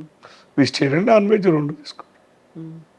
సో, ఇక్కడికి వచ్చినప్పుడు మీరేం స్పెషల్‌గా చేసి పెట్టేవాళ్ళు? ఈ అది అత్తగారు వంట అది. అంతే అది. మనకేం పెద్ద జోక్యం లేదు. ఆ! మొత్తం ఎక్కువ నాన్ వెజ్ తింటాం కదా మా ఫ్యామిలీస్లో. అంతే. యూజువల్‌గా అదే. సో, ఇప్పుడు బర్త్‌డేస్ అయ్యాయనుకోండి. రేవంత్ గారి బర్త్‌డే అనుకున్నప్పుడు విష్ చేసి ఆయన ఏం దాన్ని ప్రత్యేకంగా జరుపుకోడు. మేము విషెస్ పంపుతాం హ్మ్. అంతే. మెసేజ్ నేనేం ఫోన్ చేసి చెప్పను. యూజువల్‌గా ఉండే సలహాలు. రేవంత్ అంతా ఫార్మల్గా ఫార్మాలిటీ ఏం పెద్ద పాటించాడు. సెంటిమెంట్లు ఇట్లాంటివి. ఆహా, విష్ యూ హ్యాపీ బర్త్డే అని మేము ఆయనకు చెప్పడం కానీ ఆయన సెలబ్రేట్ చేసుకోవడం కానీ పెద్దగా ఇష్టపడాడు. హ్మ్. రొటీన్గానే పోతాడు. ముందు రోజు తర్వాత ఎలా ఉంటామో అలానే. హ్మ్. కాకపోతే ఇప్పుడు సీఎం అయిన తర్వాత రాష్ట్రం అంతా ఒక రకంగా అలర్ట్ అనేది ఉంటుంది. సీఎం బర్త్‌డేని సెలబ్రేట్ ఉంటుంది కదా. చేసుకోవాలి. మంత్రులు ఎమ్మెల్యేలు సహజంగా కలుసుకొని అభినందిస్తుంటారు కదా. హ్మ్. అది మన సంప్రదాయం అనుకోండి. హ్మ్. సో, హడావిడి ఉంటుంది. సామాన్యంగా బర్త్డేకి హైదరాబాదులో ఉండకుండా ఉండేది. ఉన్నాడు 2-3 సార్లు, చాలాసార్లు. ఓకే. ఒక సంవత్సరం ఉన్నట్టున్నాడు ఈసారి. అనివార్యంగా ఉండాలి కదా ఇప్పుడైతే. ఇప్పుడు ఉండాలేమో బహుశా. అది నాకు తెలియదు. అనివార్యం ఏం కాదు, అది నాట్ కంపల్సరీ. హ్మ్. సో, మామూలుగా బయటికి వెళ్ళాలి అనుకుంటే ఇప్పుడు వెళ్ళలేని కండిషన్ అనేది ఉంటుంది కదా! ఇంతకుముందు ఇబ్బంది దొరికినట్టుగా ఫ్రీ ఉంటుంది. టైమ్ అనేది దొరకదు. ఇదివరంతా స్వేచ్ఛ ఉండదు. హ్మ్. స్వేచ్ఛ అంతా కూడా నియంత్రణ పాలవుతుంది. హ్మ్. సో, నియంత్రణలు ఇవన్నీ ఉన్నప్పుడు పొలిటికల్‌గా ప్రెషర్స్ అనేవి ఎట్లా ఉంటాయి అనుకుంటున్నారు మీరు? అటు ఒక రకంగా కేంద్ర ప్రభుత్వంతో ఫైట్ చేయాలి. ఇక్కడ రాష్ట్ర ప్రజల కోసం ఫైట్ చేయాలి. నిధులు తెప్పించాలి. విపక్షాల ఒత్తిడులు ఇవన్నీ ఉంటాయి. కేంద్ర ప్రభుత్వంతో కాదు కానీ బయట కేంద్ర బీజేపీతో ఉంటుంది సైద్ధాంతిక విరోధం, పార్య రాజకీయ వైరుధ్యాలు ఉంటాయి కదా. హ్మ్. అవన్నిటిని తట్టుకోవడానికి మరి యోగాలు, మెడిటేషన్‌లు ఇట్లాంటివి ఏమైనా ఉంటాయా? చేస్తాడు కొద్దిగా చేస్తాడు. యోగా, కొద్దిగా ఫిజికల్ ఎక్సర్సైజ్ అది చేస్తాడు పొద్దున్నే.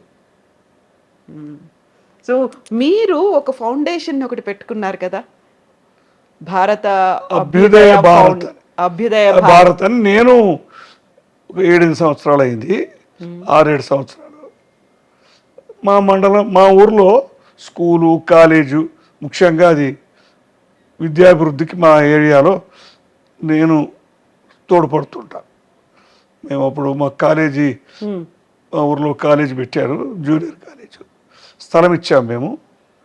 దాన్ని అప్పుడు మా అన్నగారు కేంద్ర మంత్రి ఉన్నప్పుడు గెయిల్ ఇండియా నుంచి హ్మ్.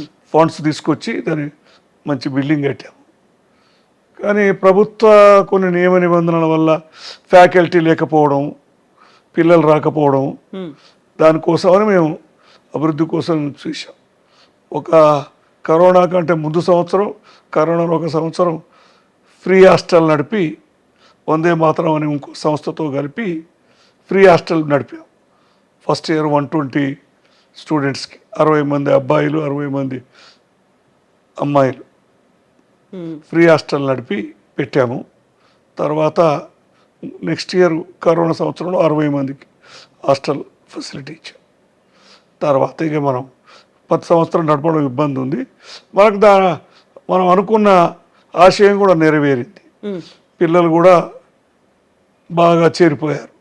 అప్పుడు బాగా పాపులర్ అయింది కాలేజీ.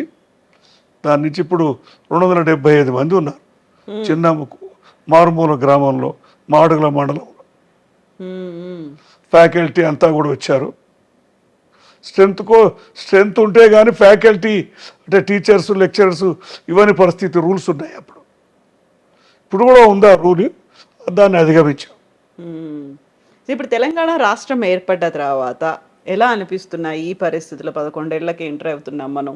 ఇప్పుడు తెలంగాణ రాష్ట్రం వచ్చిన తర్వాత మనకు ఏదో ఒకటి కోల్పోతున్నాము, ఎప్పుడెవరో తీసుకుపోతున్నారు మనదనే బాధ అయితే పోయింది. మన నిధులు, నియామకాలు, మన నీళ్ళు మనమే వాడుకుంటామనే ఒక ధైర్యము మనకు వచ్చింది. కొంతమంది అంటుంటారు తెలంగాణ వచ్చింది కానీ కేసీఆర్ వచ్చాడంటే. తప్పవు రాజకీయ పరిణామాలు అవన్నీ. తెలంగాణ అయితే శాశ్వతం కదా. ఎవరు ముఖ్యమంత్రులు వచ్చినా తాత్కాలికమే కదా. 10 ఏళ్ళు ఉంటారు, 5 ఏళ్ళు ఉంటారు, 20 ఏళ్ళు, అంతకు మించి ఎవరు ఉండరు కదా. తెలంగాణ అయితే శాశ్వతం కదా. ఏదో కొద్ది కాలం చూసి తప్పులో కాలేశామో అని అంటుంటారు కొంతమంది. అది మాత్రం తప్పని నా భావన. సో నీళ్లు, నిధులు, నియామకాలు ఇవే 3 ట్యాగ్ లైన్లు. వీటి కోసమే పోరాటం చేసి ఇక్కడ దాకా వచ్చిన తర్వాత వెరీ ఫస్ట్ టైం కాంగ్రెస్ ప్రభుత్వమే తెలంగాణ ఏర్పాటుకు ముందుకు వచ్చింది. ఇంకా మనకు తెలంగాణ రాష్ట్రం రాబోతోంది, ప్రత్యేక రాష్ట్రం అనుకున్నప్పుడు ఏమనిపించింది మీకు?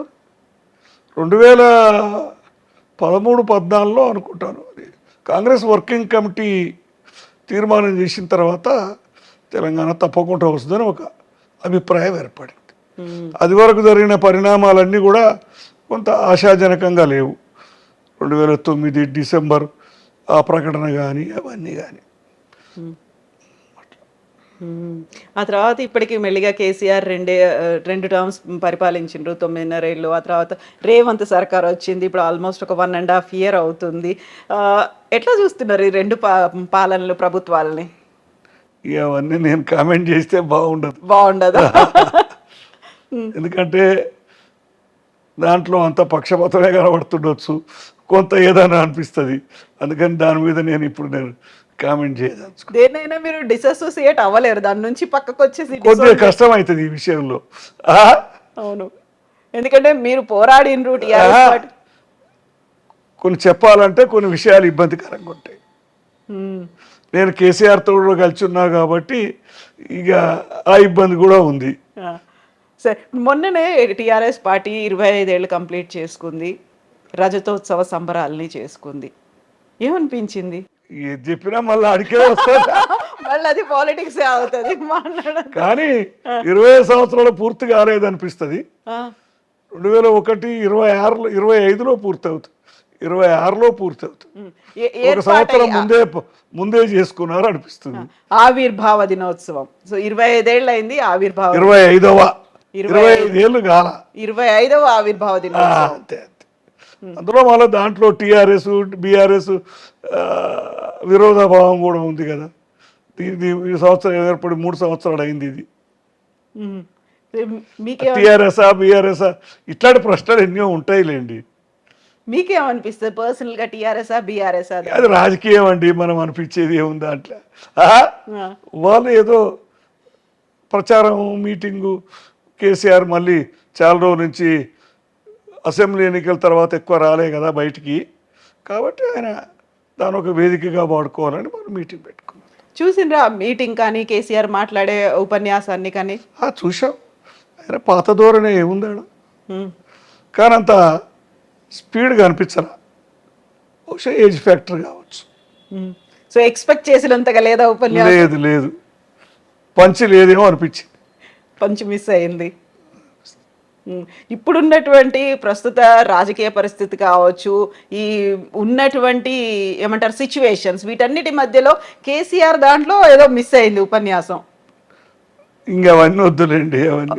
ఓకే, అయితే ఇప్పుడు పోటాపోటీగా జరిగేటువంటి ఆరోపణలు, ప్రత్యారోపణలు ఉన్నాయి కదా, కౌంటర్లు, రీకౌంటర్లు, ఇట్లాంటివన్నీ ఇస్తున్నప్పుడు ఏమనిపిస్తుంది? ఒక పక్కనేమో బీఆర్ఎస్ వాటికి విలువ లేకుండా అయిపోయిందండి. ఎవరు చేసినా, ఈ అధికార పక్షం చేసినా, విపక్షం చేసినా అతిగా చెప్తున్నారు. కాళేశ్వరం 1,00,000 కోట్లు మునిగిందంటే అది తప్పది. ఉమ్, అవినీతి జరిగింది అనేది అవన్నీ విషయాలు వేరే సంగతి. తప్పులు జరిగినాయి అనేది అది యథార్థంగా కనబడుతుంది. దాన్ని 1,00,00,000 మునిగిపోయిందని అనలేము. ఉమ్, ఇక్కడ కేటీఆర్ కూడా అట్లనే మాట్లాడుతుంటాడు, మొత్తం టోటల్ అంతా మాయమైపోయింది. ఆ? ఇవన్నీ విషయాలు ఎట్లుంటాయంటే అలవాటు అయిపోయింది. 1,00,00,000 కోట్లు కుంభకోణం అనే కాడికి వచ్చారు. 1,00,00,000 కోట్ల ప్రాజెక్టు 94,000 కోట్లు ఖర్చు అయితే 1,00,00,000 కోట్ల కుంభకోణం ఎట్లయితుంది? ఉమ్, ఇవన్నీ కూడా వాస్తవాలకు విరుద్ధంగా కలగాపులగంగా చేసి మాట్లాడుతుంటారు అన్ని రాజకీయ పక్షాలు. స్వీపింగ్ రిమార్క్స్, అది నాకు కొద్దిగా సబ్జెక్టు ఆ విధంగా మాట్లాడితే నచ్చదు. మా అన్నగారి ఆ వెనకటి కాలం నుంచి అలవాటు ఉన్న పద్ధతి నిశ్చితంగా పాయింటెడ్గా చెప్పాలి ఉమ్. అనేది నా ఆలోచన ధోరణి. ఇప్పుడున్నటువంటి ఎవరు మాట్లాడినా దాంట్లో ప్రతిపక్ష అధికార పక్షాలకు ఏం తేడాగా అనిపించట్లేదు, అలవాటు అయిపోయింది మా అందరికీ. సో ఇప్పుడు ప్రస్తుతం ఉన్నటువంటి రాజకీయాల్ని చూస్తుంటే ఈ టైంలో ఎంటర్ అవుతే బాగుండేదని అనిపించేదా మీరు రాజకీయాల్లో? ఏ ఆలోచనే లేదండి నాకు. ఈ టైము ఆ టైం ఎప్పుడు రాలేదు, అప్పుడు మైండ్లోకే రాలేదు. సో ఇప్పుడు మీరు చెప్పినట్టుగా ప్రజల గురించి ఆలోచిస్తున్నారా పార్టీలు? అటు ప్రభుత్వం కావచ్చు, పార్టీలు కావచ్చు, ఓవరాల్గా ప్రతి చోట ఎట్లా కనిపిస్తుంది మీకు సిచ్యువేషన్? ప్రజల కోలో ఆలోచిస్తున్నారు కానీ ఆర్థిక ఇబ్బందులు ఉన్నాయి కదా. అటు పోటాపోటీ హామీలు ఒకటి, ఎవరు కూడా వాటిని తీర్చే పరిస్థితిలో లేరు. కేసీఆర్ ఇచ్చినా కాంగ్రెస్ ఇచ్చినా ఎవరు ఇచ్చినా పూర్తిగా ఎక్కువ హామీలు ఇవ్వడము, ఇబ్బంది పడడం జరుగుతుంది. ప్రజల కోసం మేలు చేయాలనేదే రాజకీయ నాయకులు మొదటి ఇది ఉంటుంది. కానీ రాను రానుగా మరి ఆర్థిక ఇబ్బందులు, రాజకీయ ఇబ్బందులు అన్నీ నెరవేర్చలేరు కదా. ఇప్పుడున్నటువంటి రాజకీయాల్లో మీరు అన్నట్టుగా ఆరోపణలు ఇవన్నీ కూడా ఉంది కదా, తూతూ మేమే కైండ్ ఆఫ్. ఇదే కాకుండా ఒక రకంగా పర్సనల్ అటాక్ అనేది కూడా చేస్తూ ఉంటారు కదా. ఓ బాడీ షేమింగ్ అవుతుంది, వాళ్ళ లాంగ్వేజ్ గురించి మాట్లాడతారు, వాళ్ళ గురించి మాట్లాడుతుంటారు. అదంతా కూడా అవాంఛనీయం అండి. ఎవరు చేసినా అది అవాంఛనీయం. అన్ని వైపుల నుంచి అది అవుతోంది. ఇంకొక పర్సనల్ క్వశ్చన్ నేను అడుగుతాను. ఇప్పుడు రేవంత్ రెడ్డి గారిని అరెస్ట్ చేశారు, ఒక కేసు పెట్టి లోపల వేశారు. ఆ తర్వాత నైమిషా పెళ్లి టైంలో కూడా ఆయన పర్సనల్గా బెయిల్ తీసుకొని రావాల్సినటువంటి కండిషను. దీనికి రివెంజ్ తీసుకోవాలని గీతమ్మ అనుకున్నారు అనే మాట ఇప్పటి కూడా తను వర్క్ చేస్తున్నప్పుడు. లేదు, అట్లయితే నాకు ఎక్కడ కనిపించట్లేదు. అట్లా ఏం కనిపించట్లేదు. చాలామంది అంటున్నారు అసలు నేను రివెంజ్ తీసుకోవట్లేదు అని. ఇక అది అంత లోతుగా నేను ఎప్పుడు వాళ్ళతోటి మాట్లాడలేదు కూడాను. అట్లేమైతే కనిపించట్లేదు. యూజువల్గా రేవంత్ సీఎం అయిన తర్వాత, అనౌన్స్ చేసిన తర్వాత, ఆయన ప్రభుత్వంలోకి వచ్చిన తర్వాత, పీఠం మీద కూర్చున్న తర్వాత, ఎస్ ఇప్పటి నుంచి రేవంత్ తనదేంటో చూపిస్తాడు అనే ఒక మాట, టైగర్ ఈజ్ బ్యాక్ అనేది అంత పెద్దగా అప్పుడు క్యాంపెయిన్ అయింది. ఆ తర్వాత ఇవన్నీ కూడాను రాజకీయాల్లో అధిక ప్రసంగాలు, హైపర్బోల్ అంటారు కదా. అభిమానులు అట్లా ఉంటారండి. తిట్టేవాళ్ళు వేరే రకంగా ఉంటారు, అభిమానులు ఒక తిరిగి ఉంటారు. అభిమానం అది అంతే. మనకు కూడా రాను రాను తమిళనాడు తర రాజకీయాలు వచ్చినాయి. వ్యక్తిగత ఏమంటారు, వ్యక్తిగత ఆరాధన ఎక్కువైపోయింది. వాళ్ళని ఒక దేవుళ్ళగా పూజించి అంత స్థాయి ఇంకా రాలేదు మన దగ్గర. కానీ తమిళనాడులో అయితే ఆ స్థాయి దాటిపోయింది కదా. ఇప్పుడు మన పక్క ఆంధ్రప్రదేశ్లో అంతా కొందరు చంద్రబాబును అట్లా చేస్తారు, కొంతమంది జగన్ చేస్తారు.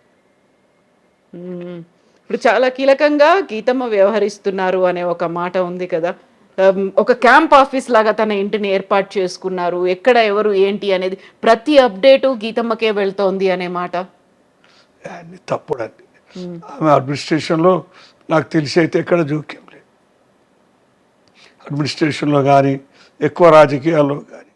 ముఖ్యమంత్రి కాబట్టి, అదివరకే పిసిసి ప్రెసిడెంట్ కాబట్టి, ముఖ్యమంత్రి ప్రముఖులు వచ్చినప్పుడు ఫ్యామిలీని కూడా గ్రీట్ చేసి వెళ్తారు. ముఖ్యంగా మహిళా నాయకులు వచ్చినప్పుడు, సీతక్క కానీ, కొండా సూర్యకి కానీ, ఇంకా వేరే మహిళా నాయకులు ఎక్కువ వచ్చినప్పుడు వీళ్ళు ఎక్కువ గీతను కలిసి వెళ్తుంటారు నాకు తెలిసి. వీళ్ళేం ఎక్కువ ఉత్తమ్ కుమార్ రెడ్డి బట్టి కానీ వాళ్ళు ఎక్కువ కలవరు ఎవరిని. ఆమె కూడా ఎవరిని పరిచయాలు పెంచుకోవడం కానీ అట్లా ఏం లేదు ఇప్పుడు నాకు తెలిసి. ప్రతిసారి వినిపించే ఒక మాట ఏంటంటే సీఎం ని మారుస్తారు, ఇప్పుడు ఇంకా రేవంత్ రెడ్డి కాదు అయిపోయింది, ఇంకో కొత్త సీఎం వస్తాడు అని. కాంగ్రెస్ లో ఇది సాధారణమైన విషయం అండి. కాంగ్రెస్ లో ఆ మాట అనడం సాధారణ విషయం. అందులో ఇప్పుడు న్యూస్ ఛానల్స్ ఎక్కువ ఉన్నాయి. ప్రతి ఒక్కరు ఏదో ఒకటి లోపల ఏం సబ్జెక్ట్ ఉండదు కానీ అలా రాస్తుంటారు. సబ్జెక్ట్ ఏ ఉండదు, హెడ్లైన్ అలా ఉంటుంది. ఇంకా మార్చేస్తున్నారు. అన్నీ అన్నీ వేస్ట్ న్యూసే. ఢిల్లీకి ఇన్నిసార్లు వెళ్ళొచ్చాడు, వాళ్ళ దగ్గర నుంచి ఇంకా గ్రీన్ సిగ్నల్ రాలేదు, క్యాబినెట్ విస్తరణ ఇప్పుడు ఉంటుంది, నెక్స్ట్ మళ్ళీ ఇమ్మీడియట్ గా నాకేమి కొత్తగా అనిపించట్లా కాంగ్రెస్ లో. ఇది బీజేపీ కూడా అలానే ఉందండి. సంవత్సరం అర్థం నుంచి పార్టీ ప్రెసిడెంట్ నే మార్చలేదు. అవును, కిషన్ రెడ్డి స్థానంలో వస్తారు, ఆయనే కంటిన్యూ అవుతారు. ఢిల్లీలో ప్రభుత్వం లేకపోతే ఇక్కడ ప్రభుత్వం వాళ్ళది ఉంటే తెలిసేది మీకు. ఢిల్లీలో నియంత్రణ ఉంది, కాంగ్రెస్ నియంత్రణ ఢిల్లీలో తగ్గిపోయింది. అధికారంలో ఉంటే ఒక నియంత్రణ ఉంటుంది, ప్రతిపక్షంలో ఉంటే ఒక నియంత్రణ ఉంటుంది. ఇన్ని సంవత్సరాలు ఎప్పుడు కాంగ్రెస్ అధికారం కోల్పోలే కదా, 10 సంవత్సరాలు దాటిపోయింది. అవును, కాబట్టి తప్పకుండా ఇప్పుడు చాలామంది నాయకులు కాంగ్రెస్ నుంచి వెళ్ళిపోయారు. అధికారంలో ఉంటే అందరు వెళ్ళిపోయేవారా? అక్కడే ఉండేవాళ్ళు కదా, అక్కడే ఉంటారు. పవర్ అంతా రాజకీయ అధికార లేకపోవడమే. లేకపోతే అంత సిద్ధాంతాలు చెప్పారు, సెక్యులరిజం అని చెప్పారు, పోయి మళ్ళీ అట్లాంటి పార్టీలోనే చేరారు.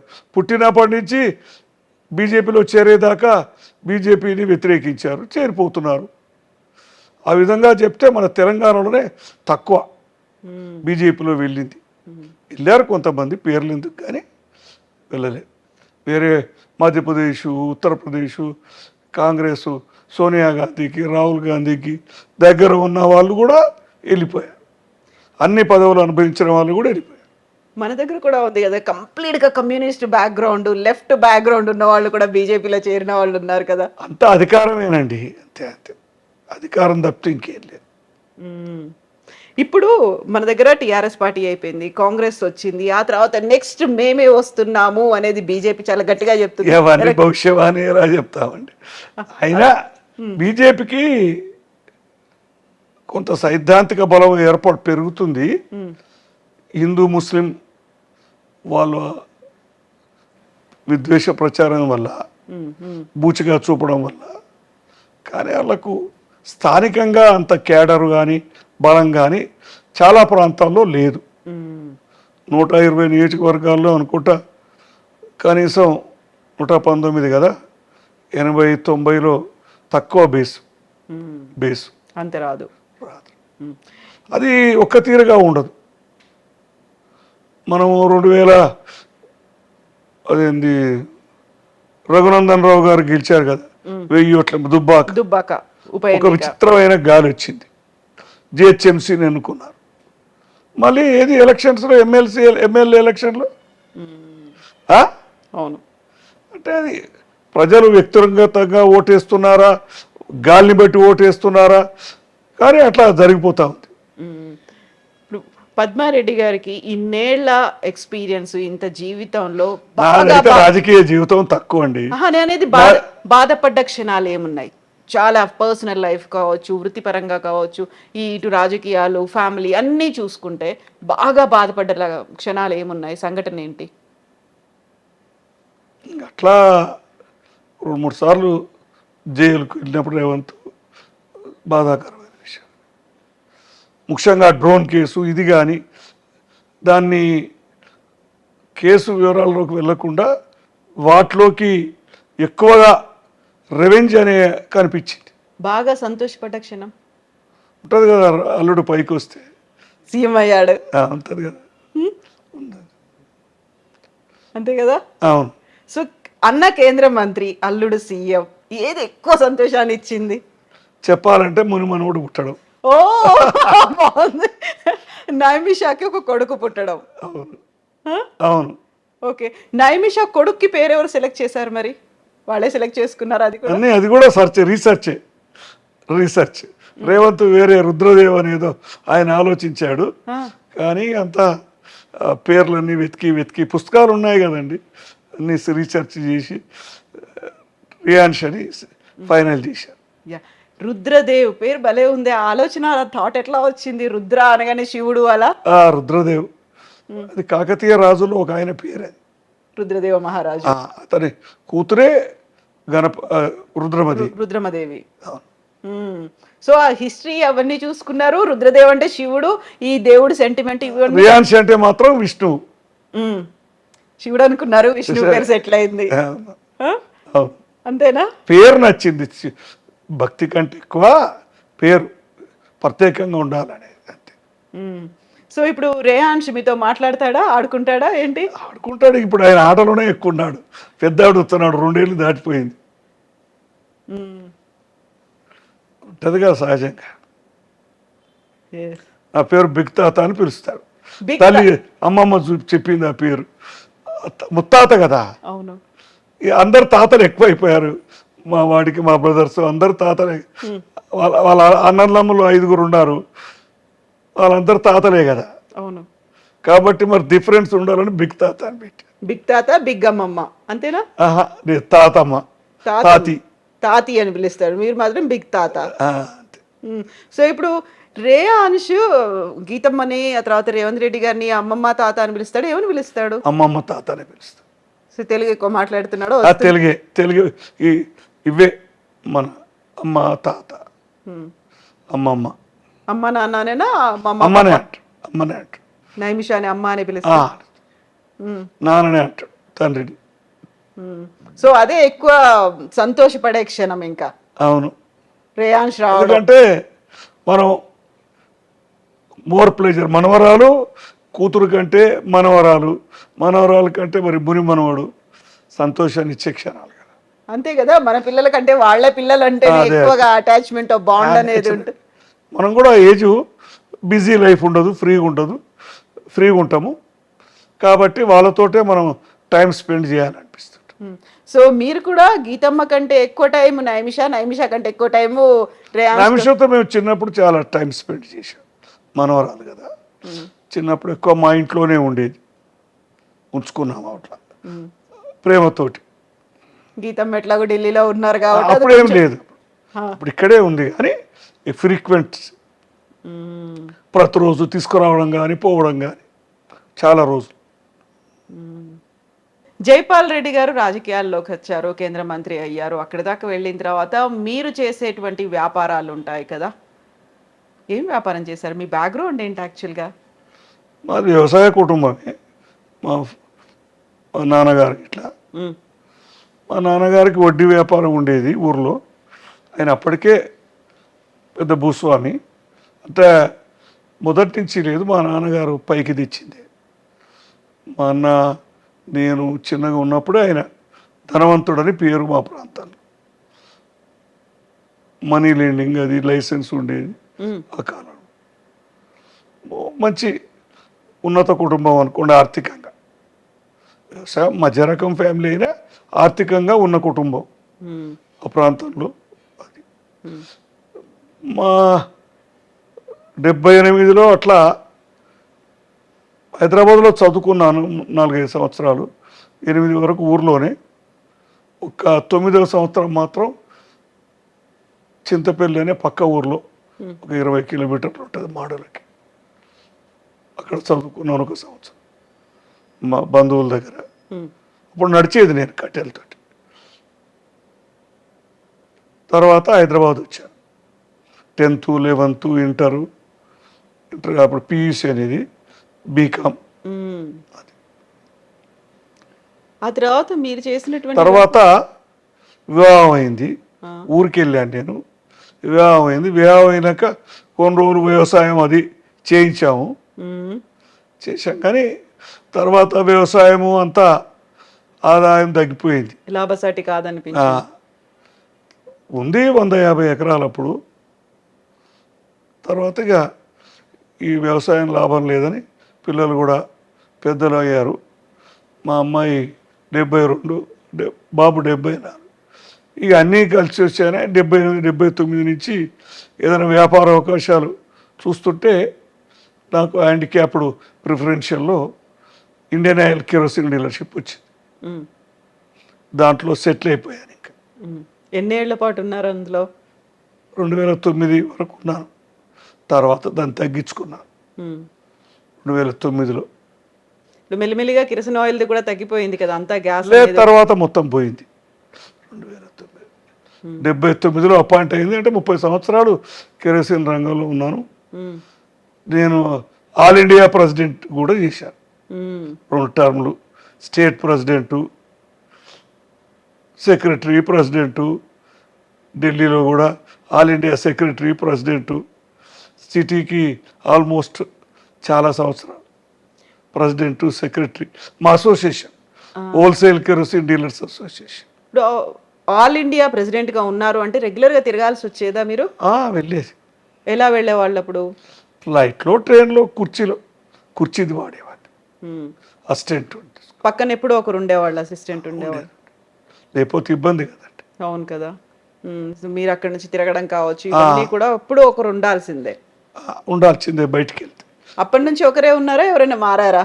పర్సనల్ మనుషులా మారుతుంటారు లేండి అందరు. వాళ్ళు ఉండరు కదా స్థిరంగా, మనుషులు ఉండరు కదా. వాడు కూడా ముసలోడు అయితే మనకు పనికిరాడు కదా. అవును కదా. అట్లా ఏం లేదు. ఆ, అట్లా కాదు, వాళ్ళు 5-6 సంవత్సరాలు అందరూ ఉన్నంతగా. సరే, మీ అబ్బాయి ఏం చేస్తుంటాడు? తన పేరేంటి? ఆయన జయప్రకాష్. ఉమ్. ఏం చేస్తుంటాడు? ఆయన రియల్ ఎస్టేట్ ఫ్రెండ్స్ తోటి కలిపి చేస్తున్నాడు. సో పర్సనల్ జీవితము అంటే ఒక అబ్బాయి, ఒక పాప, ఒక బాబు, చాలా అనుకున్నారా ఇద్దరు? అంతే అంతే. చాలా అప్పటికి కుటుంబ నియంత్రణ వచ్చేసింది కదండి. మనం సాకడం అన్నీ కూడా ఇబ్బందులు కదా, ఒకటికి మించితే. ఇద్దరు ముగ్గురికి దాటితే ఇబ్బంది. ఒక పెద్ద ఫ్యామిలీ నుంచి వచ్చిన మీరు ఆ తర్వాత కష్టాలు ఏముంటాయి, సాధక బాధకాలు ఏముంటాయి, ఇవన్నీ చూసి వచ్చారు కదా. అన్ని అప్స్ డౌన్స్ చాలా చూసా, ఆర్థికంగా చూసా. పెద్ద శారీరకంగా అంటే యొక్క డిజేబిలిటీ తప్పితే పెద్ద ఇబ్బందులు ఏం రాలేదు నాకు ఆరోగ్యపరంగా. మీరేం చేస్తారు రోజు యాక్టివిటీ? రోజు ఎట్లా గడుస్తుంది మీకు? ఏదో మరి తెలియకుండానే గడిచిపోతాను. 24 గంటలు గడిచిపోతున్నాయి. అంతే. ఇప్పుడు స్లో అయిపోయింది లైఫ్, సహజంగా అదే గడిచిపోతానే ఉంది. అట్లా లేదు, అట్లా పేపర్ చదవడం, టీవీ చూడడము, ఇవన్నీ వ్యాపకాలు చాలా ఉన్నాయి. స్నేహితులతో మాట్లాడడం, వ్యాపకాలు చాలా ఉన్నాయి. ఆ కాలంలో ఉన్నటువంటి క్లోజ్ ఫ్రెండ్స్, మీ చైల్డ్హుడ్ ఫ్రెండ్స్, వాళ్ళు కలుస్తుంటారా? తప్పకుండా కానీ మా తోటి స్నేహితులు తక్కువ మంది మిగిలారు, క్లాస్మేట్స్ ఒకరిద్దరే మిగిలారు. రాజకీయ నాయకుల్లో ఎవరు మీకు బాగా క్లోజ్? అట్లా ఎవరు లేదండి. చాలా మంది పరిచయము మా అన్నగారి ద్వారా చాలా మంది పరిచయము. నేను టీఆర్ఎస్లో ఉండడం వల్ల టీఆర్ఎస్లో అప్పుడున్న నాయకులు మొత్తం బాగా పరిచయం. జయపాలరెడ్డి తమ్ముడుగా అనుకోండి, నేను ప్రత్యేకంగా కుర్చీలో రావడం కానీ అందరికీ ఆకర్షణ ఉండేది కదా. సహజంగా అది అందరితో స్నేహితం. ఈటల రాజేందర్ కానీ, హరీష్ రావు కానీ. అప్పుడు కేటీఆర్ ఎక్కువ లేడు. కేటీఆర్ కవిత పెళ్లిలోకి వెళ్ళాను నేను, గుర్తుంది అట్లా. కేసీఆర్ మా అబ్బాయి పెళ్లికి వచ్చాడు 2003లో. తర్వాత పెళ్ళయింది. అవును, మీరు టిఆర్ఎస్ పార్టీలో అవును. మా అబ్బాయి పెళ్లి 2003లో జరిగింది. సో అప్పుడు రాకపోకలు అవన్నీ ఎక్కువే ఉండేవి. ఆ తర్వాత ఇప్పుడు ఏదైనా ప్రత్యేకంగా వెళ్ళారనుకోండి, ప్రతిపక్ష పార్టీ వాళ్ళ ఇంట్లో ఉన్నటువంటి పెళ్లికి వీళ్ళు వెళ్ళారు, ప్రభుత్వ ప్రతినిధులుగా వీళ్ళు వెళ్ళారు అంటే అదొక పెద్ద వార్త అవుతుంది కదా. అప్పుడు ఇంతగా చూడకపోయేవాళ్ళ? ఇప్పుడు కూడా వెళ్తాను నేను, అట్లేం లేదు. పరిచయం ఉండాలి, ఆ ఇంటిమసీ ఉంటే పిలిస్తే వెళ్తాను, అట్లే ఆ ఇబ్బంది ఏం లేదు. నేను పార్టీలకు అతీతంగానే ఉంటానండి. ఇక నేను అన్ని విషయాలు చెప్పలేను కానీ బయట స్వేచ్ఛగానే మాట్లాడుతుంటాను. ఇప్పుడు మీతో అన్ని చెప్పాలంటే ఇబ్బందులు. అవును, కొన్ని కన్స్ట్రైంట్స్ ఉంటాయి కాబట్టి. అవును. ఇప్పుడు సీఎం గారి మామగారు కాకపోయి ఉంటే అన్ని మాట్లాడేవాళ్ళు, అంతేనా? ఉంటుంది కదా, తేడా ఉంటుంది. అయితే సోషల్ మీడియాని యూజ్ చేసుకోరా మరి మీరు? ఫేస్బుక్ వాడుతుంటాను.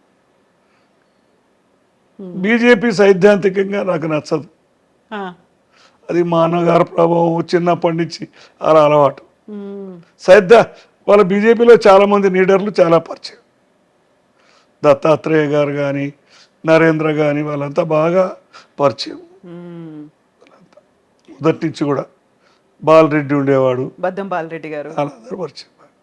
అయితే రేవంత్ రెడ్డి గారు కూడా ఆర్ఎస్ఎస్ ఇంద్రసేనారెడ్డి గారు, ఆర్ఎస్ఎస్ కిషన్ రెడ్డి గారు కూడా పరిచయం. తక్కువ అనుకోండి. ఓకే. రేవంత్ గారిది కూడా బ్యాక్గ్రౌండ్ ఆర్ఎస్ఎస్ ఏబీవీపీఏ కదా, అటు నుంచి వచ్చారు కదా విద్యార్థి దశలో. దానికి కుటుంబ సంబంధాలకి నేను ఎప్పుడు అదేం పెట్టుకోను. బీజేపీ మాత్రం సైద్ధాంతికంగా నచ్చదు. నచ్చదు. అంటే హిందూ ముస్లిం యొక్క పరస్పర వైరుధ్యాలు వైషమ్యాలు కల్పిస్తుంటుంది అనేది పార్టీ. కాశ్మీర్కి వెళ్ళొచ్చారా మీరు ఎప్పుడన్నా? 86లో వెళ్ళా. 86లో వెళ్ళా. ఎవరెవరు వెళ్ళారు ఇప్పుడు? నేను, మా ఫ్యామిలీ ఇద్దరు, ఇంకా వేరే మా బంధువులు ఇద్దరు, నలుగురు వెళ్ళాం. ఎలా అనిపించింది అప్పుడు కాశ్మీర్? అప్పటికే ఎప్పుడైనా అల్లకల్లోలమే ఉంది. అప్పుడు కూడా సెక్యూరిటీ అంతే ఉండే. 89 నుంచి ముదిరిపోయారంటారు కానీ అప్పటికే ఉంది కాశ్మీర్. బహుశా 50, 59, 53, 59 అప్పటి నుంచి ఉంది అల్లకల్లోలం. సో ఎప్పుడైతే భారతదేశంలో కలుపుతాము అని అనౌన్స్ చేసిన దగ్గర నుంచి అదొక ఆ కాన్ఫ్లిక్ట్ అనేది కొనసాగుతూనే ఉంది అప్పటి నుంచి కూడా. కొద్దిగా ఎక్కువ తక్కువ కొన్ని సంవత్సరాలు ఎక్కువ తక్కువ. మొన్న ఇన్సిడెంట్ జరిగింది, 26 మందిని చంపేశారు. మానుషం అదిగా ముఖ్యంగా చెప్తున్నారు కదా, మతం తెలుసుకొని అది చంపడం. వాళ్ళ ఉద్దేశం ఏంటంటే ఆ విధంగా రేకెత్తించడం. మనం ఆ ట్రాప్లో పడిపోకూడదు. వాళ్ళ ఉద్దేశాన్ని మనం సక్సెస్ చేసిన వాళ్ళం అవుతాం. వాళ్ళ ఎయిమ్ అదే కదా, హిందూ ముస్లిం విద్వేషాలు రెచ్చగొట్టాలని. దానివల్ల మనం భావవేశానికి లోనవుతుంటాం. అవును, మనము అట్లా లోనైతే మనది సరైన పద్ధతి కాదు. పాకిస్తాన్ వాళ్ళకి టెర్రరిస్టులకి మనకి తేడా ఏముంది? నిజమే. అవును, నిజం నిజం. అది వాళ్ళు చెప్పే సిద్ధాంతం మనం చెప్తే వాళ్ళకి మనకు తేడా లేదు. అట్లా మనం అప్పుడు 1947లోనే 48లోనే మనం దాన్ని వ్యతిరేకించాం. ఇప్పటికి కూడా నేను అనుకుంటాను భారతదేశంలో ప్రజలు హిందూ మత విద్వేషాలు కోరుకోవట్లేదు. చరిత్రలో చాలా అన్యాయాలు ఘోరాలు జరిగినాయి, దాంట్లో ఏమీ తప్పు లేదు. అది తప్పు ఏం కాదు, అది అబద్ధం ఏం కాదు. ఎవరి అధికారంలో ఉన్నప్పుడు అంతా వాళ్ళు దుర్మార్గాలు చేయడం సహజంగా జరిగింది. అందులో మధ్యయుగాల్లో వాళ్ళ స్వార్థాలు కూడా ఉంటాయి, రాజకీయం ఉంటుంది. కానీ ఒకటి చెప్తుంటారు, రాజుకి ఎప్పుడు మతం ఉండదు. వాడికి దాంట్లో కొంతమంది ఔరంగజేబు లాంటి వాళ్ళు తీవ్రవాదులు ఉంటారు, కానీ అతను వ్యక్తిగతంగా చాలా స్వచ్ఛంగా ఉండేవాడు అంటారు. ఔరంగజేబులో వ్యక్తిగత లక్షణాలు, అతని బట్టలు అతనే ఉతుకునేవాడు, సింపుల్గా ఉండేవాడు, 5 సార్లు ఖచ్చితంగా పాటించేవాడు. కానీ వ్యాప్తి చేయాలనేది కొంత ఉండింది అతను. కొన్ని మంచి పనులు కూడా. ఏదైనా ప్రతి ఒక్కరు ఎవరు పర్ఫెక్ట్ మనిషి కాదు, కానీ ఏది ఎక్కువ ఉందనేది ఆలోచిస్తాం. ఔరంగజేబులో దుర్మార్గ లక్షణాలు ఎక్కువ ఉన్నాయి కాబట్టి అదే మాట్లాడుకుంటాం మనం, సహజమే. అవును. పాకిస్తాన్ పట్ల ఏం చేయాలంటారు మనం? ధోరణి కావచ్చు, అనుసరించాల్సినటువంటి పద్ధతి. తప్పని నేబర్, కంపల్సరీ నేబర్. అవును, మనం వాళ్ళతోటి నిత్యం పోరాడడం వృధా. దాన్ని ప్రజలను మనం సహకారం తీసుకోవాలి. మన ధోరణి ముఖ్యంగా చాలా సంవత్సరాలు ఇప్పుడు ప్రజల్లో ఎలా ఉందంటే, కాశ్మీర్లో ముస్లింలు వాళ్ళంతా మన వ్యతిరేకులు అనే భావంతో ఉంటుంది. మరి అట్లని మెజారిటీ ప్రజలను మనము తిరస్కరించలేం కదా. ప్రజాస్వామ్యం అంటేనే మెజారిటీ ఒపీనియన్. వాళ్ళు మొత్తం స్వతంత్రం వచ్చిన తర్వాత ఒక్కదాన్ని ప్రత్యేకంగా రాష్ట్రంగా ఉంచారు, కొన్ని వాళ్ళకు పెట్టారు. కాంగ్రెస్ అనుసరించిన పద్ధతి క్రమంగా అన్నీ తీసేశారు ప్రత్యేక అధికారాలు. కొన్ని మాత్రం ఉంచారు. 99% అన్నారు, 99 కాకపోయినా 95% తొలగించారు. దానికి అనుసరించిన విధానంలో కొంత ఒప్పించి తీసుకోవాల్సిన విధానం ఉంటుంది కాన్సెన్సస్లో. అలా కాకుండా సరే బీజేపీ పాలసీ మొదటి నుంచి కూడా వాళ్ళది ధోరణి అదే కాబట్టి ఆ విధంగానే అకస్మాత్తుగా కొన్ని తొలగించడము అట్లా చేశారు. 5 సంవత్సరాలు ఎలక్షన్స్ లేకుండా నియంత్రణ పెట్టారు. ప్రజాస్వామ్యంలో అది మంచిది కాదు కదా, మూసిపెడితే దాగదు కదా. అవును ఆ? అవును. మూసిపెడితే ఎప్పుడన్నా తెరుచుకుంటుంది అది. 5 సంవత్సరాలు దాచిపెట్టారు, నార్మల్ అయిందన్నారు. ఎప్పుడు అప్స్ అండ్ డౌన్స్ ఉంటాయండి. ప్రజలు రోజు వీధుల్లోకి వచ్చి పోరాటం చేస్తారా? వాళ్ళ అభిప్రాయాల్ని మనం సామరస్యంగా పరిష్కరించుకుని సామరస్యంగా మార్చారా? ఇక మన వాళ్ళు ఎట్లుంటారు, చాలామంది వాళ్ళు మారండి. కొంత దాంట్లో ఒక లోపం ఏంటంటే సంస్కరణలు లేవు ఇస్లాంలో. దాంట్లో మనలాగా హిందూయిజంలో ఎన్నో చాదస్తాలు ఉన్నాయి, ఎన్నో తప్పులు జరిగాయి. వాటన్నిటిని కూడా సంస్కరించుకుంటూ వచ్చాము, ముందుకు వచ్చాం మనం. చాలా వందల సంవత్సరాల నుంచి కూడా పెద్ద పెద్ద గురువులు కానీ తర్వాత కానీ దాన్ని సంస్కరించుకుంటూ జరగదీర్చు. అది ఇస్లాంలో లోపించింది. అది దాంట్లో ఉన్న వాళ్ళ మీద విద్వేషం పెరిగిపోవడానికి కారణం. ముస్లిం మత పెద్దలు కూడా కొద్దిగా వాళ్ళ పెత్తనాల కోసం, అధికారం కోసం వాళ్ళు అలానే దాన్ని కొనసాగిస్తున్నారు. కొన్ని ఛాందసవాద భావాలు ఉన్నాయి, ఎక్కువ ఉన్నాయి. ఛాందసవాద భావాలు అతి వాళ్ళు ఇంకా అధునాతనం కాల జీవితం. వీటన్నిటికీ మార్పులు రాల. దాంట్లో ప్రధాన లోపం ప్రపంచంలో అదే. దాంతో వాళ్ళ మీద మనందరికి కూడా కోపాలు కలుగుతుంటాయి. అవును, చేస్తున్నటువంటి దురాగతాలు, అఘాయిత్యాలు కొంతమందే చేస్తారు, వాళ్ళు 1% కూడా ఉండరు. కానీ మనం ఏమనుకుంటాం, అందరూ 99 మంది కూడా ఉన్నారనుకుంటాం. చాలామంది జనాలకి రాజకీయాలు ఇవన్నీ ఎక్కడుండి వాళ్ళ వ్యక్తిగత జీవితాలు, వాళ్ళ వ్యక్తిగత నిత్య జీవిత పోరాటాలే ఉంటాయి. పొద్దున్న లేస్తే ఎంతమంది ఇల్లు పిల్లలు కష్టపడాలా, సంపాదించాలా, తిండి పెట్టాలా, చదువు చెప్పాలి. చాలా మంది 70% దాంట్లోనే ఉంటారండి. 20-30% మందే ఇవన్నీ పట్టించుకుంటారు, ఇవన్నీ పబ్లిక్ ఒపీనియన్ బిల్డ్ చేస్తుంటారు, చెప్తుంటారు సోషల్ మీడియా కానీ ఇదంతా కూడా. ఇప్పుడు అందరు ఎక్కువ చూస్తున్నారు అనుకోండి, 50-60 చదువుతునే వాళ్ళు చూసేవాళ్ళు పెరిగారు. మారుతున్నాయి కొంచెం కొంచెం. ఏదైనా మళ్ళీ దాన్ని మర్చిపోతూనే ఉంటారు. వాళ్ళ నిత్య జీవిత పోరాటం ఉంటుంది కదా. ఇంకా మన దేశంలో పేదరికం చాలా ఉంది. మన దేశంలో ప్రపంచంలోనే ఉంది. మెల్లిమెల్లిగా మార్పు అనేది రావాలి. ఆధునిక సాంకేతిక పరిజ్ఞానము, ఇవన్నీ టెలిఫోన్లు ఇవన్నీ కూడా వచ్చినాయి కదా. ఇప్పుడు ఆర్టిఫిషియల్ ఇంటెలిజెన్సు ఇవన్నీ మనకు తెలియకుండానే జరిగిపోతున్నాయి. మనం చిన్నప్పుడు నేను ఏది చూడలేదు, సైకిల్ కూడా ఊర్లో తక్కువ ఉండేది, సైకిల్ కూడా ఉండేది కాదు ఊర్లో. ఎడ్ల బండి ఒకటి కనిపించేది. ఎడ్ల బండి అయితే తప్పనిసరి, వ్యవసాయాలకు ఆధారితం కాబట్టి. బస్సులు వచ్చేవా? బస్సులు ఎక్కడండి, లేవు, బస్సులు లేవు, ఏం లేవు. ఎక్కడికి ఎడ్ల బండి మీద పోవాలి. ఎడ్ల బండి మీద, కొంతమంది సంపన్నులు ఉంటే గుర్రాల మీద, ఎక్కువ ఎడ్ల బండే. పెళ్ళిళ్ళకు, పేరంటాలకు అప్పుడు అది 10-15 రోజులు అయ్యేది. అందుకని అబ్బాయి ఇంటి నుంచి అమ్మాయి ఇంటికి వెళ్ళాలంటే ఒక రోజు పైన పెట్టేది. చాలా మటుకు తెలిసిన బంధుత్వాలే చేసుకునేది. మీ పెళ్ళి అలాగే అయిందా? నా పెళ్ళి యాదగిరి గుట్టలో జరిగింది. ఇక మనకి ఇబ్బంది ఉంది కదా. ఆ తర్వాత యాదగిరి గుట్ట ఇప్పుడు డెవలప్ చేసిన తర్వాత పోయినరా, మీరు చూసినరా?